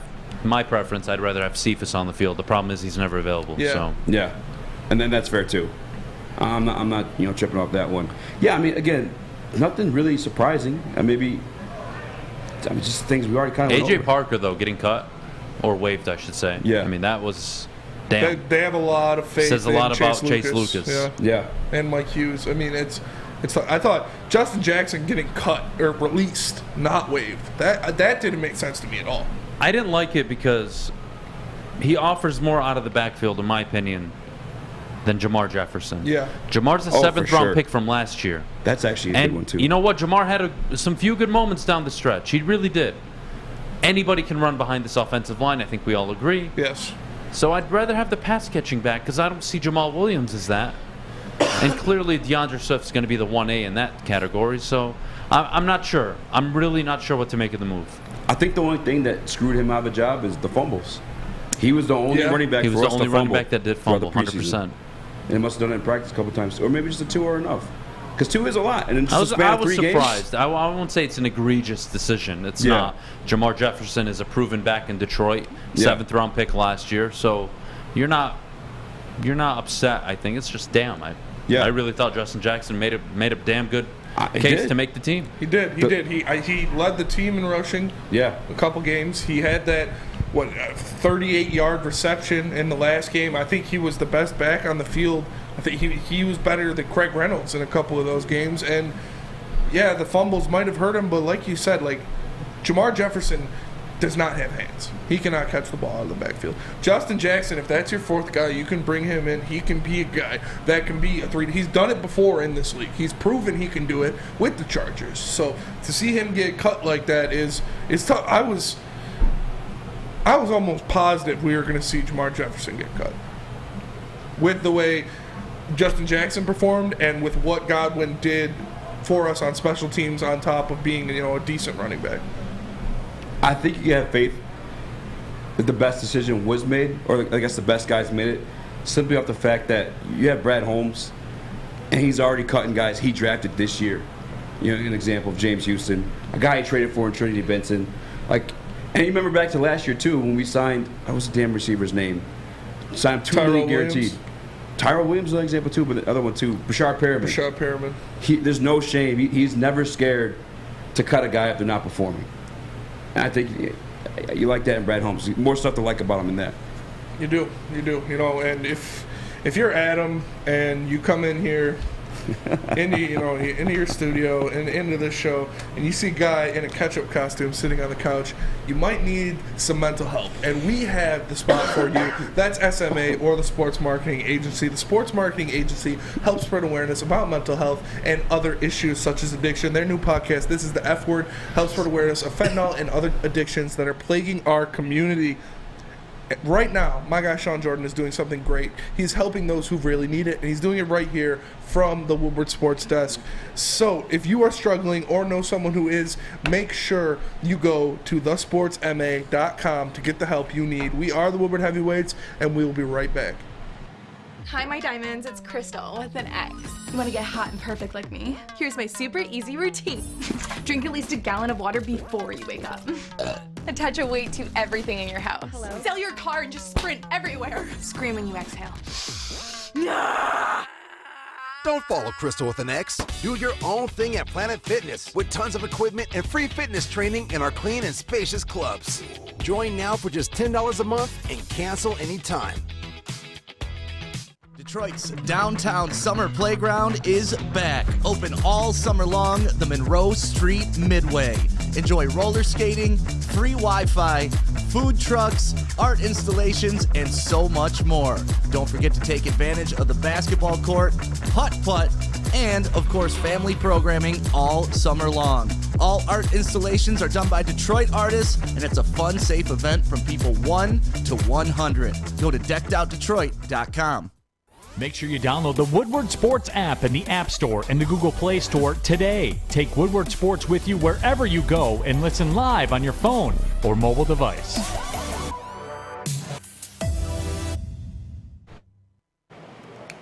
What's going on, everybody? It's Spencer for the Foaling Warehouse in Hamtramck. You know it. You've heard of it. It's the home of the original football bowling pin game called Foaling. Multiple different ways you can play. They've got $12 open unlimited play. We can stay there open until close. Have a good time. They also have private lane reservation, $120, 10 to 12 people. You get your own lane. You can bring in any type of food you want. If you get thirsty, they have a $2 mystery beer vending machine. Or if you want to make a decision, they have multiple fully loaded bars fit to choose from. So come on down, check them out in Hamtramck, or visit them online at foalingwarehouse.com. What up, though? Welcome back to the Woodward Heavyweights. I'm your boy, Eazy Joe, my man, Spin More Racks. What up, though? We got Young Sus in the TV booth. We're rolling on Detroit Lions cuts. And I still got smoke from my man, Sean Murphy. All right, don't think you dodged that we smoke, ain't forget. man. I'm just saving it because it's a big day. Talking Detroit Lions cuts, man. Or do you want to go to Jim Harbaugh stuff real quick? No, let's keep going Lions cuts. Okay. All right. Where do you want to take it? You want to take it to the defense? Yeah. Look at that defense. We can look at this starting defense. So on the 53-man roster, we talked about the linebackers already a little bit. Yes. You got Anzalone. You got our boy Malcolm, Chris Board, Derek Barnes, Josh Woods, and Julian Okwara. We know Julian Okwara is more of an edge than he is a linebacker. Yeah. But how do you feel about that linebacking core looking at it on paper? Because that was the thing we talked about. This linebacking core might be a problem for this team. This linebacking core might be a liability for this team. Looking at the first 53-man roster, those 6 linebackers they got listed on there, how do you feel about it? I'm good. You know what I'm saying? I mean, it is what it was at that point. I'm not a big fan of Alex Anzalone, but he damn sure is probably the most cerebral guy that we have in this roster. I think that points back to last year. I saw him in a lot of spots where we needed to be to make the play, but just wasn't for some reason athletic enough to make the actual play. You know what I'm saying? To make the tackle. It was quite embarrassing at times. And he spoke out himself. He said, this is the most missed tackles I've ever had in my career. It's also the most starter snaps he's ever had in his career. He's always been a backup. And that's just where we are as a team right now. But this defense, and I'm not trying to disrespect anybody or say that hold less value, but it doesn't value the linebacker position like you traditionally do in a defense. We just don't. In fact, there's only 2 guys on the field at a time. So, and that's just the way the league's going too. It's a more pass-happy league. So that's why you kind of want to limit these type of guys. You can get a safety that's a little bit a tweener, and that's, again, why I like Ife Melifonwu as a safety prospect for us, because he is that big-body guy who probably thump you and clean up on a tackle. Big-body bandsman by used to be dusty. 100%. But the linebackers core, I think you have a guy that's both cerebral and extremely explosive and athletic. Who would that be, Eazy? And a gentleman named Malcolm Rodriguez. That wasn't a little. How you do it? I don't know. Is that how you do it? Yeah. Well, I mean, you can't really do salsa without the feet. But that's true. The linebacker core, yeah, I think it is still an issue, though. I think it is still something we love Malcolm. Don't get it twisted here. We love Malcolm. We expect him to be good, but he is still a rookie. So he's and a 6th-round draft pick at that. So he's going to go through some growing pains. He's going to have to learn to adjust to the speed, the size, and the physicality of the NFL. I think he will do all those things swimmingly, but it's going to take a little bit before he starts molding into the player that we expect him to be. Alex Anzalone, that's a guy who we saw what he did last year. He went out there, and he's a solid backer. He's a solid guy that will make plays for you, that will be there for you, that will make tackles. So I'm not mad about that. Hopefully Derek Barnes can take a jump this year. That's what I'm looking for. In this first 53-man roster, I'm looking for Derek Barnes to take a jump this year. Yeah. I'm looking for him to step up. Like I said, I talked about it before. I almost bought a Derek Barnes jersey when we drafted him. Yeah. Because I saw him at Purdue. I saw him play at Purdue. I was like, this guy, I know what he is. I know he can be good in this league. I know he can be a guy that lays the stick, that fills that hole with girth, that makes plays that you need out of your linebacker. So I'd love to see him take a step forward and be a guy that we can rely on in that linebacking core, but we'll need to see it. I think you brought up an excellent name, though, in Derek Barnes. I think we see a jump from him this year. As much as, I don't know that anyone that truly liked him. It just kind of was what it was last year and having him, at the linebacker spot. But Derek Barnes, if you watch back that Steelers game, he was where he needed to be quite a bit. He was. And I think you've heard Calvin Shepard, or Coach Shepard, tell you time and time again, this guy's got it. From the shoulders down. You know what I'm saying? It's just in between, and the head up is where he had a little bit of concerns. Just a little bit more development. He's a second-year player. Linebacker, any NFL player, I think I'm never trying to make too harsh of a judgment until they're 3 years deep or 2.5 years deep to say, hey, this guy's this guy's that. Derek Barnes showed you a little bit of something, and he's still not even fully done developing. Yeah. His linebacker coach told you that. And is he violent when he gets there. You know what I'm saying? I'm pumped for Derek Barnes. I think he's going to have a good season. Eventually, it's going to be Malcolm and Derek Barnes there, and hopefully Derek Barnes gets the X and O's part of it right. Hey, Calvin Shepard even said, that boy needed some work. He said the ball go right, he go left. You know what I'm saying? But he's getting there. You know what I'm saying? And I have faith in a guy like Calvin Shepard. So far, I can't say I have it for sure because this is his first year as a linebacker coach for us at least. So, but he's a former linebacker himself. And I trust his evaluation. Yeah, I really do. I would too. And we already talked about the defensive line. So put his hand up. Oh, what's up, Sus? I just had a quick question that I wanted. What's a linebacker? Yeah. What's the linebacker? So that's the kicker on the team, right? Yeah. They line up the kick. They line up the kick. Yeah. From the back. Okay, got it. No, I just wanted to kind of like that question I asked earlier. So I wanted to kind of shape that into this subject here of like talking about the defense overall. Do you guys now feel, because obviously we've been talking about for weeks how the defense is a concern. We're confident on the offensive side of the ball. Again, with that valuable waiver claim spot that we hold, would you rather them then go for something to upgrade somewhere in the defense, or are you still feeling like the quarterback or the kicker, the kick returner / wide receiver? Like, it's a good question. Yeah, that is a good question. I think Dan Campbell said in a presser yesterday, I believe, that they're going to address what they need to address. They need a lot of different things on this team. They're going to go out there and they're going to get a guy who they think will help them the most. So whether that is a quarterback, whether that is a kick returner, whether that is somebody on this defensive line, maybe somebody in the linebacking core, we don't know yet. We're going to have to see. I haven't looked down at all the teams who they've all cut, notables that have been cut from those positions. So we'll need to see that first. But it's open season for the Lions with that number 2 waiver claim. Say the perfect player comes along. You can make them up, like, you don't even have to be a name, just like a position. Like, if you could ideally upgrade anywhere on the roster, like just say the perfect candidate you want becomes available in either quarterback, kick returner, or linebacker, or somewhere else on the defense. Like, corner. What would be the one that you would want the most? Corner. Yeah, I'm going corner. I think we can suffice with this linebacking core. I don't think it's like as horrible. We saw these. I think you see a bigger example of what this team's going to be in the Steelers game than you did that Atlanta Falcons game, where, you know what I'm saying, guys are just in for that first drive. Cornerback, just because, like, I don't trust our guys as much. I like Amani. Amani had a good year last year. Didn't look great in that, the Pittsburgh game. Yeah. And again, a linebacker's just not affecting the game like that for you. Make guys. that a poll, Sus. That's a great question. I'm going to go defensive tackle. Defensive tackle, one of these big boys. I'm partial to the big boys. So one of these guys up the middle, if somebody that gets cut off of these rosters, somebody that you think can come in and maybe even start, maybe even fill in next to Levi, next to Aleem. My apology, but you can bring in a guy like that, or be a backup to Brockers, be a backup to Aleem that has more juice, you think, in the tank than Bugs, than Kaminsky or Sawed Off. I think defensive tackle, if you're telling me I can find one stud in any of these positions that I choose, I'll go defensive tackle, because we have seen them get gashed by the run a couple times in preseason. So I'd like to shore up that defensive tackle position.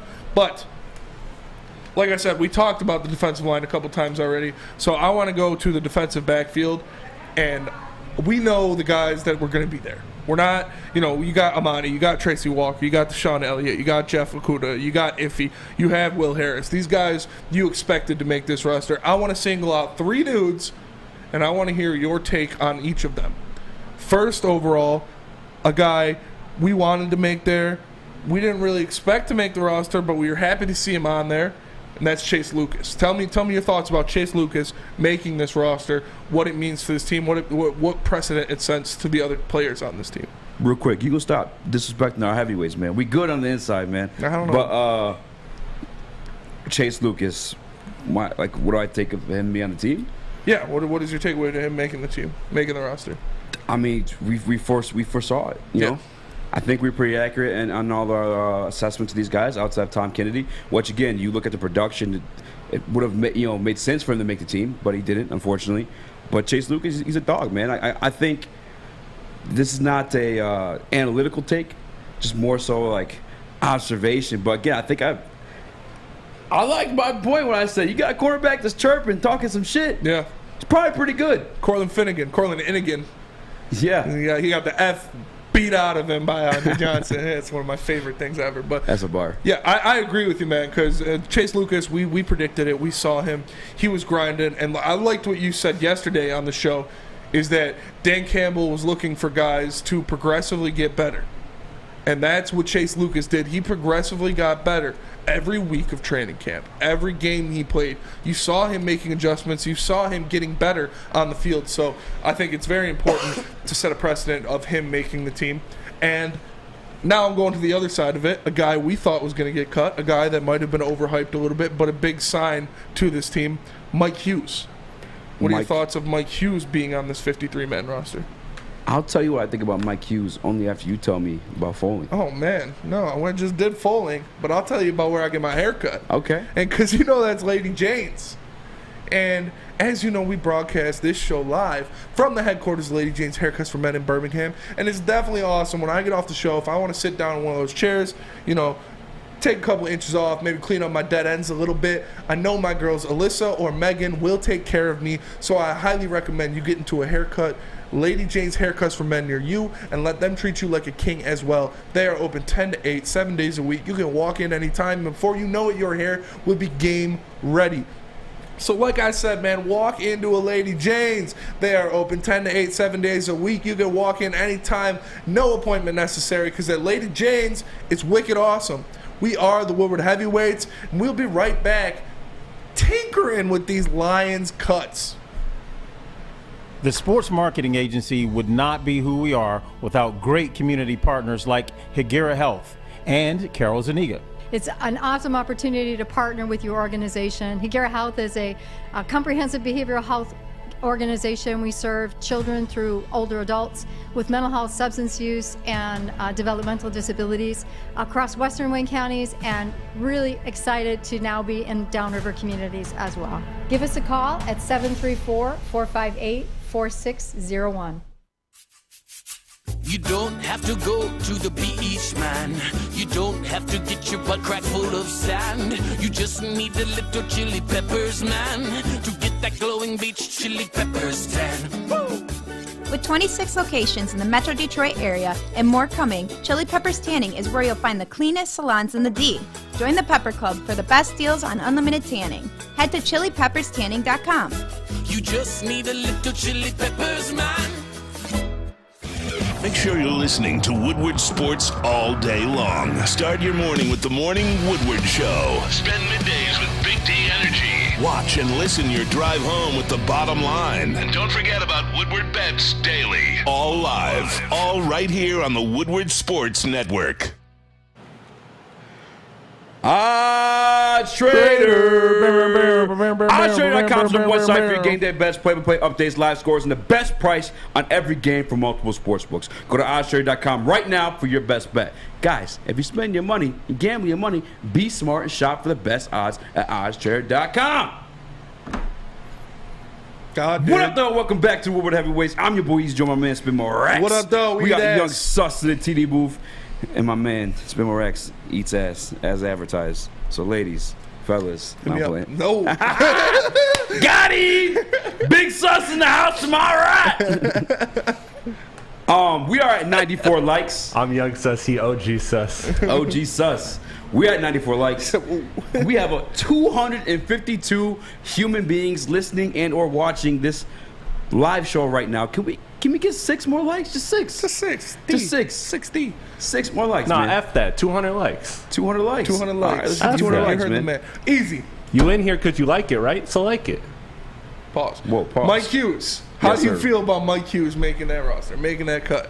He's the veteran guy. I don't think of him as anything special, particularly. I think he's just he is what he is. He is our highest rated cornerback according to Madden.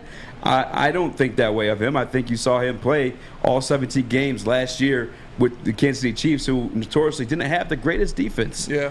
And he didn't start a goddamn one. Yes. I think actually if he did, it was like 5. It is what it is at this point. He made a good play against Pittsburgh in the second half, but again, the second half we didn't see the starters in. So it is what it is at this point. I'm more of a fan of Chase Lucas, but Chase Lucas very much has to go out and prove that. Mike Hughes has the veteran mindset, even over A.J. Parker, which might have gave him the edge, over this. Just to have a veteran presence in the backfield to where if there's an audible or a play, something gets changed around, you want to have a guy who's been there before to make the call or alert everybody else, So Alert. 100%. And I think that's the value that Mike Hughes brings over an A.J. Parker, and that's probably why he made the team instead of him. Yeah, for sure. No, it's definitely a good reason for him to be on there. You know, he's the graybeard back there. He is the guy. Yeah. He's the guy that's been around. But like you said, man, he was an average cornerback on a bad secondary last year in Kansas City. What were we all hearing about Kansas City secondary for the first 3 quarters of the season? Like, oh, these guys are getting torched. These guys are not playing well. So I thought he would be cut over A.J. Parker. I'm surprised by that. I didn't really see A.J. Parker being cut. I didn't think he was on the bubble. I thought he was pretty safe, honestly, but it goes to show you, those guys are there every day. They watch it every day, and I think Chase Lucas was the big factor for them to cut A.J. Parker, so I was surprised about that. And last but not least, a guy we've talked about, another safety on this squad. Obviously, he probably wasn't going to get cut this year because he was a draft pick this year, but Kirby Joseph found himself onto the 53-man roster. How do you feel about that? I mean, that's a guy you got to keep and preserve. That's a guy you think is going to be a starter in this league. It's a guy you think is going to be, hopefully, something special. Kirby Joseph, you have to preserve. That guy's not clearing waivers. Someone's definitely going to pick him up. He's a big body safety. Again, all things I like Ife Melifonwu, Kirby Joseph possess as a raw talent. He's going to take some time to adjust. Again, the backfield is the biggest adjustment in football, maybe outside the quarterback position. Yeah. So, I mean, Kirby Joseph, you got to keep him. Big body guy. Sure tackler, too, by the way. Yeah. Like, there was a couple plays, I think one against Atlanta, where I'm just used to guys, especially our secondary, not making tackles. You know what I'm saying? I'm just used to, like, these one-on-one matchups. Oh, we're screwed. You know what I'm saying? We have to wait till somebody gets there. Hopefully it slows them up. Another guy comments, like a gang tackle. No, Kirby Joseph get those 1v1 tackles. He actually had that one play.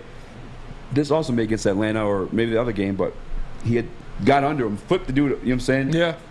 From up top of him. So I like that he's a sure tackler. I think that's something you're going to value on special teams in his first year. I think he's going to take him some time again because the Detroit Lions defense specifically, they're asking for the safeties to be the signal callers on the defense. So Kirby Joseph, I don't think we'll see a lot of PT from him outside of injury, but he's definitely a developmental piece, and you got to hang on to that. 3rd-round pick, too. He's making the team. For sure. You got to keep on. He's a ball hawk, too. That guy finds the football. He goes out there and gets it. So I was happy to see him, see what he did. He led our team in tackles the first game, I believe, the first preseason game. He led our team in tackles. Like you said, he is a sure tackler. He has, as Steve says, Joseph has too much upside to let go, and that's 100% true. He has a lot of upside. He's a long-range guy.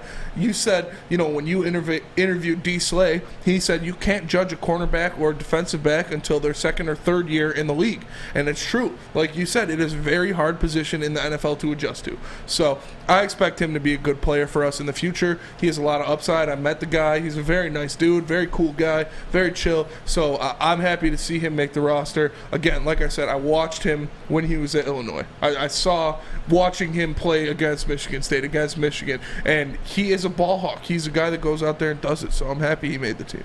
100%. And I want to ask you, I know I spoke my piece on the matter.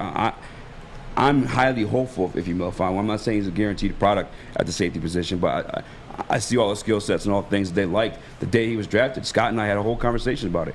What do you think of Ife Melifonwu? I'm fine with it. I love Iffy. I was very surprised to see Maz and even Dave Burkett saying that Iffy was not going to make this team. Yeah, as well. I don't think I've seen anything out of him to say, yeah, he's not an NFL player. When he played corner, he was good. When he played safety, he's been good. So I don't, it takes some time to adjust to a position you're just moving to. But I expect him to be a good player. I expect him to be an important piece of this defense rotationally at the very least. So I'm happy for him. Like we said, when we were at camp, when we saw him out there, I saw Deshaun Elliott, and I was like, wow, yeah, he looks pretty big. He looks like you're like, wait until you see Iffy. And a little, the next possession, the next drill was Iffy. I was like, damn, he's pretty fucking big. I was like, big boy. And so I expect him to go out there and make some plays for us eventually. If he gets the PT, he's going to use it, and he's going to do well. So I'm happy. There wasn't even a second thought. I'm surprised this many people thought that he was going to be a cut. Yeah, it was wild. It was random in my opinion. But who do you think is a higher upside as a safety, Ife Melifonwu or Kirby Joseph? Ooh, that's tough. That is a great question. I'm going to go Kirby Joseph, honestly. I think it's his natural position, first of all, so that gives him a little bit of an advantage if he's been playing cornerback for so long. But Kirby, it's just something about him, man. Like I said, he's just a ball hawk. He is attracted to the ball, and he is there making plays. If he is bigger, he is, we've seen him play and play well when he played in the National Football League, but I think Kirby Joseph has a little more potential. Sus. And shout out to everybody in the chat, too. I see we finally, oh my goodness gracious. We asked for the likes, we got them. We are currently at 100. I did that. At 27 likes. I did that. Okay. How'd you do that? What'd you do? He bought some bots. Yeah. Nah. He I said, just, yeah. I'm that boy. Elon knows. Elon knows. We asked the chat what position you'd like to see the Lions pick up off the waiver wire, or if you could, guarantee a nice one. And cornerback and linebacker, which I guess you think that would take the cake because there's two positions there, but 32% of you guys said cornerback. Oh, damn. How did I miss that? Yeah. It's a backup position, guys. Quarterbacks at 42. What are we? What? Come on, guys. Anyway, go ahead and close out that poll. I'm curious what the chat wants. Thinks about Kirby Joseph. I think that speaks to just Lions fans being optimistic on their chances to chase a playoff. Yeah. Like that's got to be what it is. And right? Lions fans are always infatuated with the backup quarterback. It's always a thing. Just like the backup goalie. In hockey, it's always, even when Stafford was here, man. You obviously you had that branch of Stafford haters that were Sean Hill, and then Kellen Moore. Play Kellen Moore. We should play Kellen Moore. Start him over. Like, there were people that actually did that. So there's always people infatuated with the backup quarterback because it is. I mean, first of all, it's the best job in the entire world. It is the best backup quarterback. You get paid millions of dollars to hold a clipboard, and when you go in the game, nobody expects you to do anything. So if I could pick one job, it would be Easy. Backup quarterback or Matt Flynn, where you play one game, go crazy, and get paid 50 M's, and then retire. So, but yeah, who do you have more faith in? No, who has more upside? Who has more upside, Kirby Joseph or Iffy? Because that is a good question. Yeah. I'm trying to think. I don't have an answer for that question to myself. I gotta break that one down. People, Doughboy Steve's asking for a T-shirt update. We gotta hit up our boy. We gotta hit up Berkeley. Yeah. He said 10 days. What's that? That was like 7 days ago? No? Yeah, so should be coming here soon. Yeah, 3 more days. Hopefully hit him up, get that done. Doughboy Steve, shout out to you and everybody else who got a T-shirt. If you guys haven't already, speakeasysports.com. It'll be right there as soon as you get there. But if you final versus Kirby Joseph, I do like.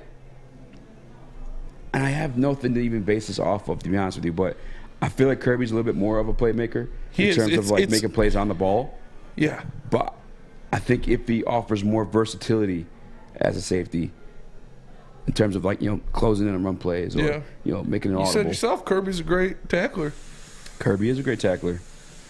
Probably Kirby. Yeah, I just feel like if he's great, he's big, but it being Kirby's natural position gives it. I'm fine with it. It is a tough Detroit Steve. That's a tough one, boys. That is a tough one.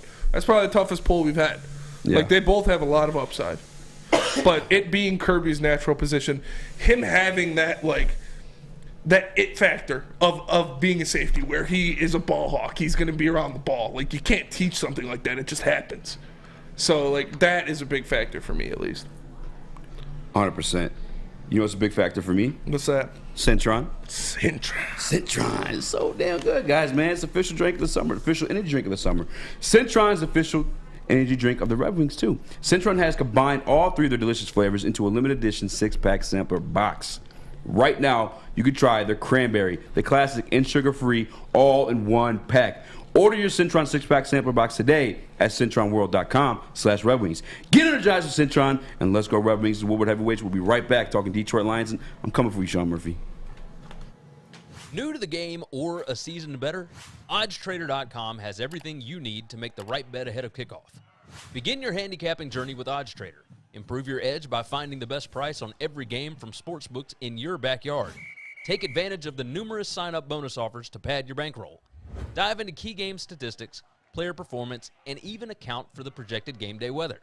Best of all, you can use the OddsTrader bet tracker to keep a log of your action. Welcome to OddsTrader, and best of luck.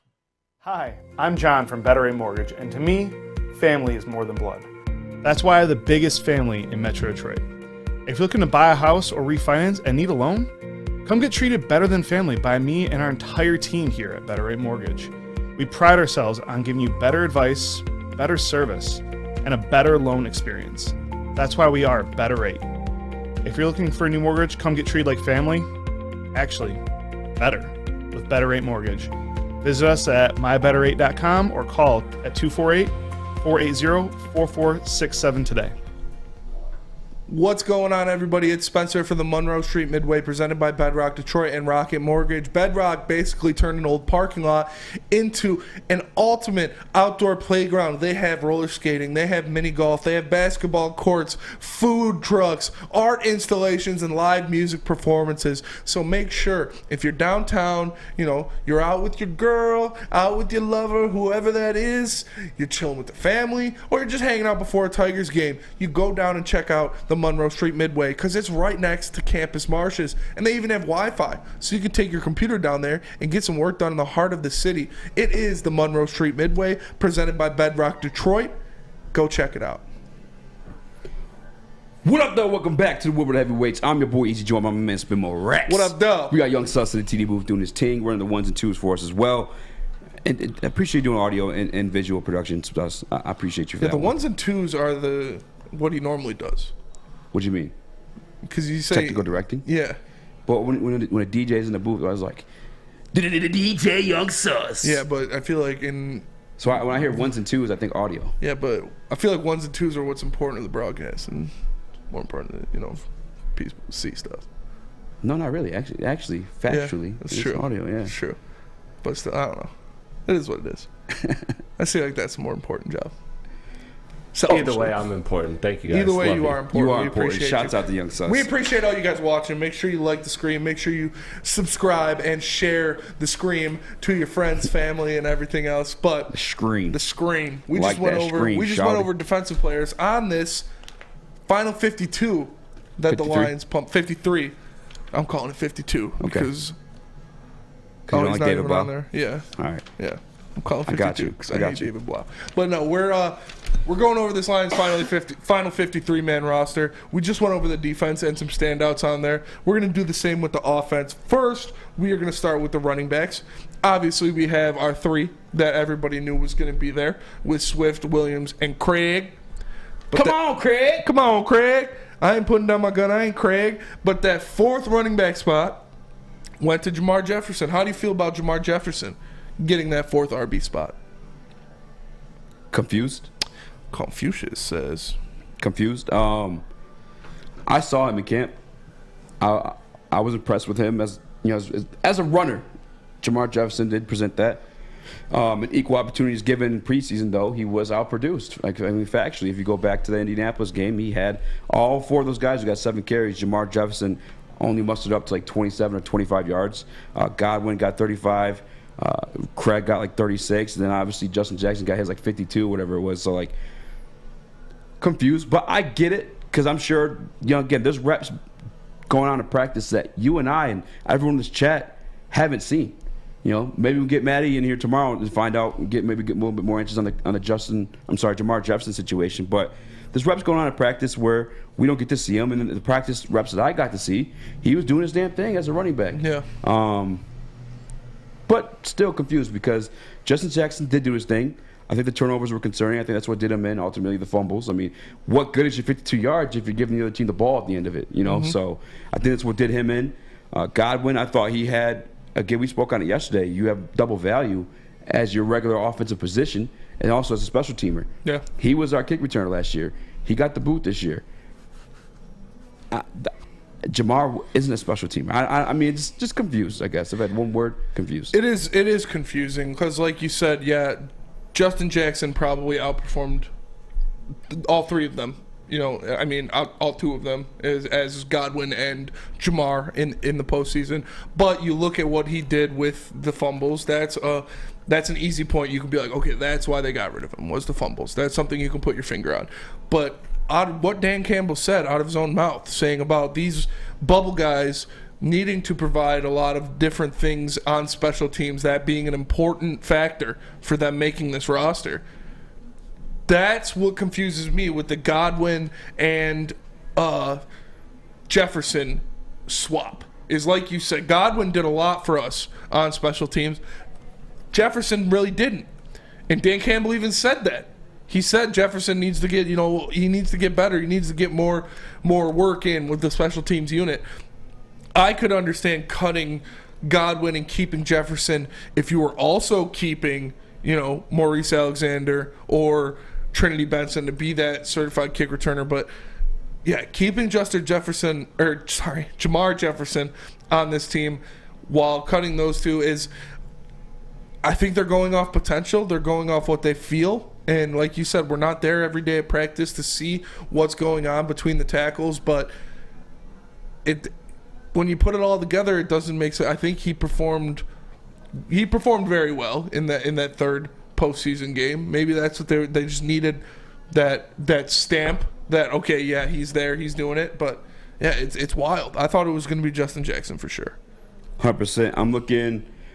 I want to see Justin Jackson's stats and see where he's at in terms of like career fumbles and stuff like that. Because I do feel like that's what done him in. I saw Joey 2 times in the chat said that he probably asked to be released, which I don't think that could have been the case. I'm not saying it's not, but only 1 career fumble. Not a lot of snaps though. But I mean, he was a free agent for a reason, right? Yeah. Like no one picked him up throughout the free agency period or the offseason. We only picked him up after we had a guy retire, or actually we had another running back who got hurt. I don't remember his name at the time, but I think he was out there for a reason. Justin Jackson did look good at moments, but again, coughing up the ball, that'll do you in. And maybe that was seen in the private reps as well. So what a good of your 52 yards you're giving up the ball at the end of it. That's all I got to say. Shout out to D-Mac in the chat. You got another name on this offensive list you want to talk about? I do, and that's one of our 4 tight ends we carried on this roster, which is a little much. Like you said, Brock Wright, Shane Zylstra, one of these guys might be filling in at fullback until Kabinda gets back. But James Mitchell.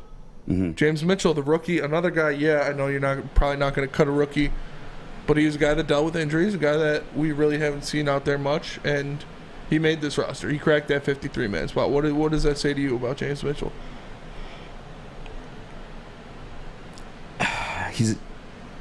He's got the draft value on his side.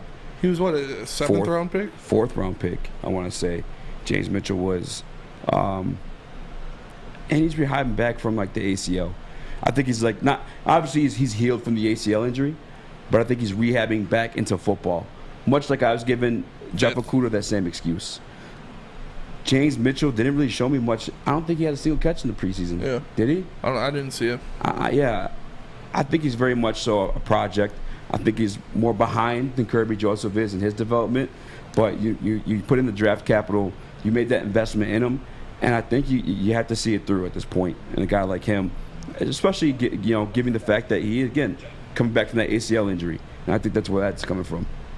Yeah, he was a 5th round draft pick this year for the Lions. It's hard to cut a guy that you've invested that much in, and.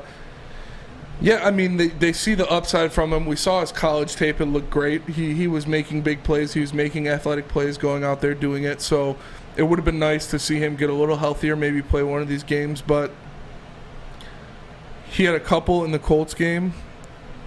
Couple catches? Couple catches. That's what Steve says. Okay. So go check that. It's 4 tight ends is a lot to carry, though, I feel. Yeah, but like you said, I mean, one of them is being utilized as a fullback. Up until, obviously, Jason Kapinda comes back. And Zane Zylstra showed to be a sure-handed guy. Yeah. And I hate using, like, those to reference to. Like, hey, maybe that's why this guy's on the team. Because, like, Tom Kennedy obviously did his damn thing. But Shane Zylstra actually even got tackle on special teams, too. Yeah. So he offers you that. I think it'd be a little bit of a battle between him and Brock Wright come down the season. And maybe Mitchell, Brett Holmes, he did cut James Houston. He did. Maybe he does take James Mitchell and cut him too, but I think he has the draft capital. You know what I'm saying? The investment they made in him, they got to see it through for this first year, for sure. For sure. And finally, we're going to touch on it one more time. I'm looking at his the stats for him. Receiving, James Mitchell, 2 catches, 9 yards. 2 catches, 9 in yards. the Colts game. So he got out there, he made some plays, so at least we'll know he'll be healthy. He'll be playing week 1. 5 wide receivers. Adham says it's not a big deal. We only have 5 wide receivers. They carried, 6 or 7? 6 last year. 6 last year. Mm-hmm. So 5 wide receivers without Jameson Williams. Obviously, he's on the pup. What does that say? These are the guys that everybody had. Yeah, these were our guys. We thought at least one of those last guys was going to sneak in, whether it be Tom Kennedy, whether it be Trinity Benson, whether it be Maurice Alexander for different reasons. But we figured they might bring another guy in, especially with having that spot opened up for at least the first 4 weeks of the season by not having J-Mo there. But they said, no, they're going with 5, and it's the 5 everybody expected. Does that surprise you that they're only going with 5? I'll let you know after you tell us about defense. Defense? You know, the only defense there is Guardian Alarm. Because summertime is here, and that means spending more time outside. Let Guardian Alarm give you peace of mind, whether you were out enjoying the sunshine or just chilling at the crib cooling. Call 1-800-STAY-HOT today, and you can rest easy knowing you have 24/7 protection. That's 1-800-STAY-HOT. And let them know Woodward Sports sent you. We are the Woodward Heavyweights, and we will be right back. Hi, my diamonds. It's Crystal with an X. You want to get hot and perfect like me? Here's my super easy routine. Drink at least a gallon of water before you wake up. Attach a weight to everything in your house. Hello? Sell your car and just sprint everywhere. Scream when you exhale. Don't follow Crystal with an X. Do your own thing at Planet Fitness with tons of equipment and free fitness training in our clean and spacious clubs. Join now for just $10 a month and cancel anytime. It's a great day to get some Centron in your life. Okay. There it is. Centron, here we go. Gotta grab the cranberry. Oh wait, it's 2 for $4. Gotta double up with the classic as well. Centron World, baby. Centron, available at select Krogers, and if you want to know how, go to @CentronWorld.com. You get dope like me. You know what? Why wait?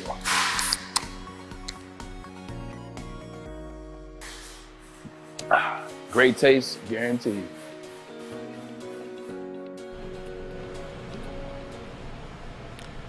What up, though? It's your boy Spencer for Big Frog in Novi, and right now you can get a free Woodward Sports t-shirt. That's right, a free Woodward Sports t-shirt, but only until the end of the month, so you got 2 more days. Make sure you get down to Big Frog in Novi right now and tell them we sent you, and they will print you out one on the spot. Just go to Big Frog Novi and tell them we sent you so you can get your free shirt. So make sure you go visit them at Big Frog in Novi or visit them online at bigfrog.com/Novi.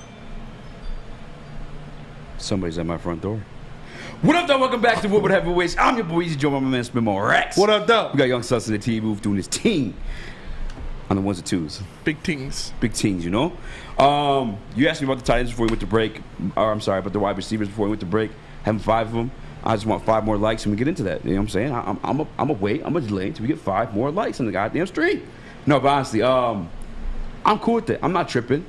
5 receivers I'm actually going to see in a set. I think we're going to see DeAndre Swift in a slot at times. We're going to see him get some passing opportunities.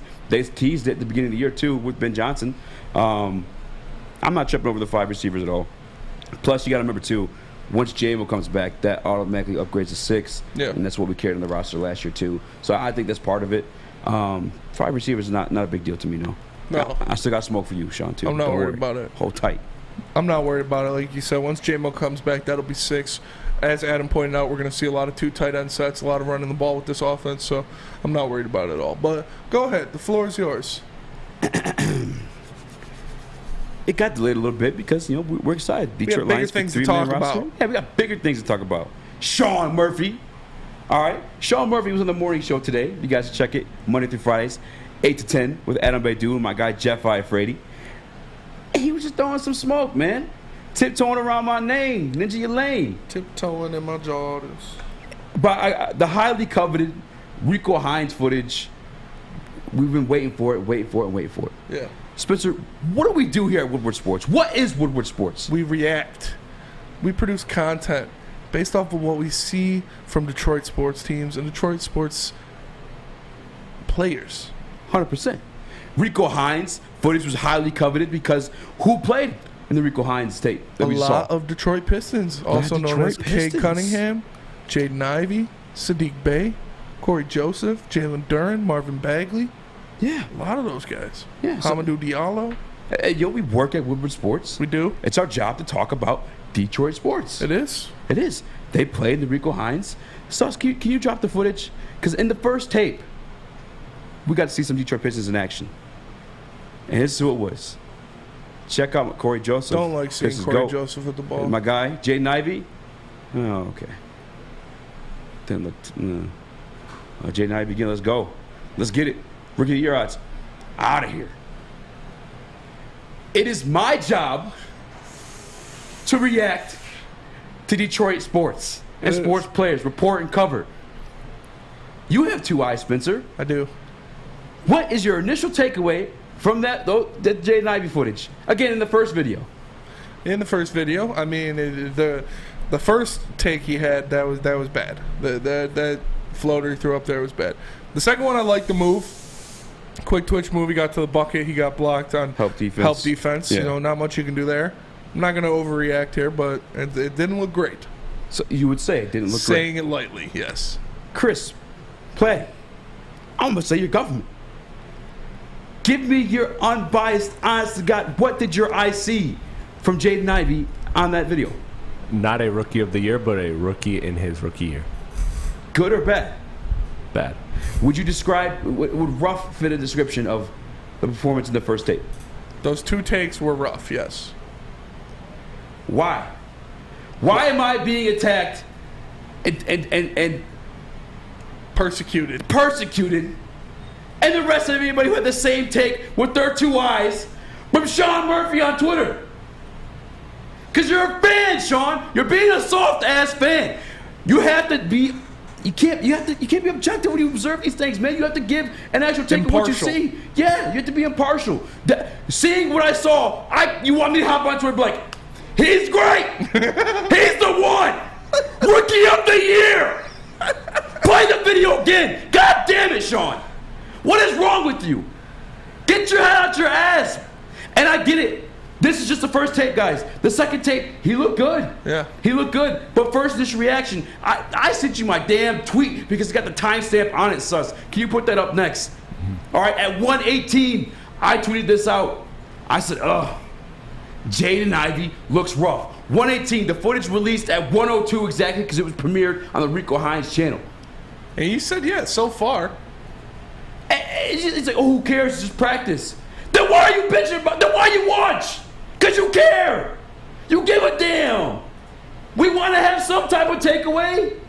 God damn. And all the Pistons fans saying, oh, you're watching about basketball. Soft as shit. Soft as baby shit. What is this, guys? You want to watch that shit in the first video? Want me to sit up here and tell you he's fucking killing it. He's the fucking man. Rookie of the year. Lock it up. Get the fuck out. You're soft. You're all soft. You, Sean Murphy, you're soft. I'm sick of it. God damn.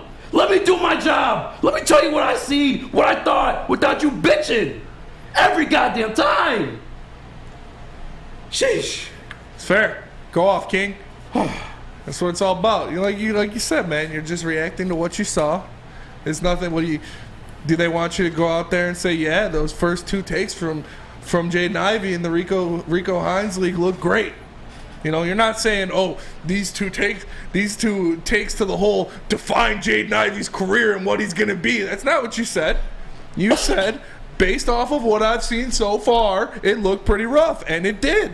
Yes. I still think Jaden Ivey's going to have a good rookie year. I think he is potentially going to go at that rookie of the year title, but I can say those didn't look good, and it can be true. Yes. So saying that is not a bad thing.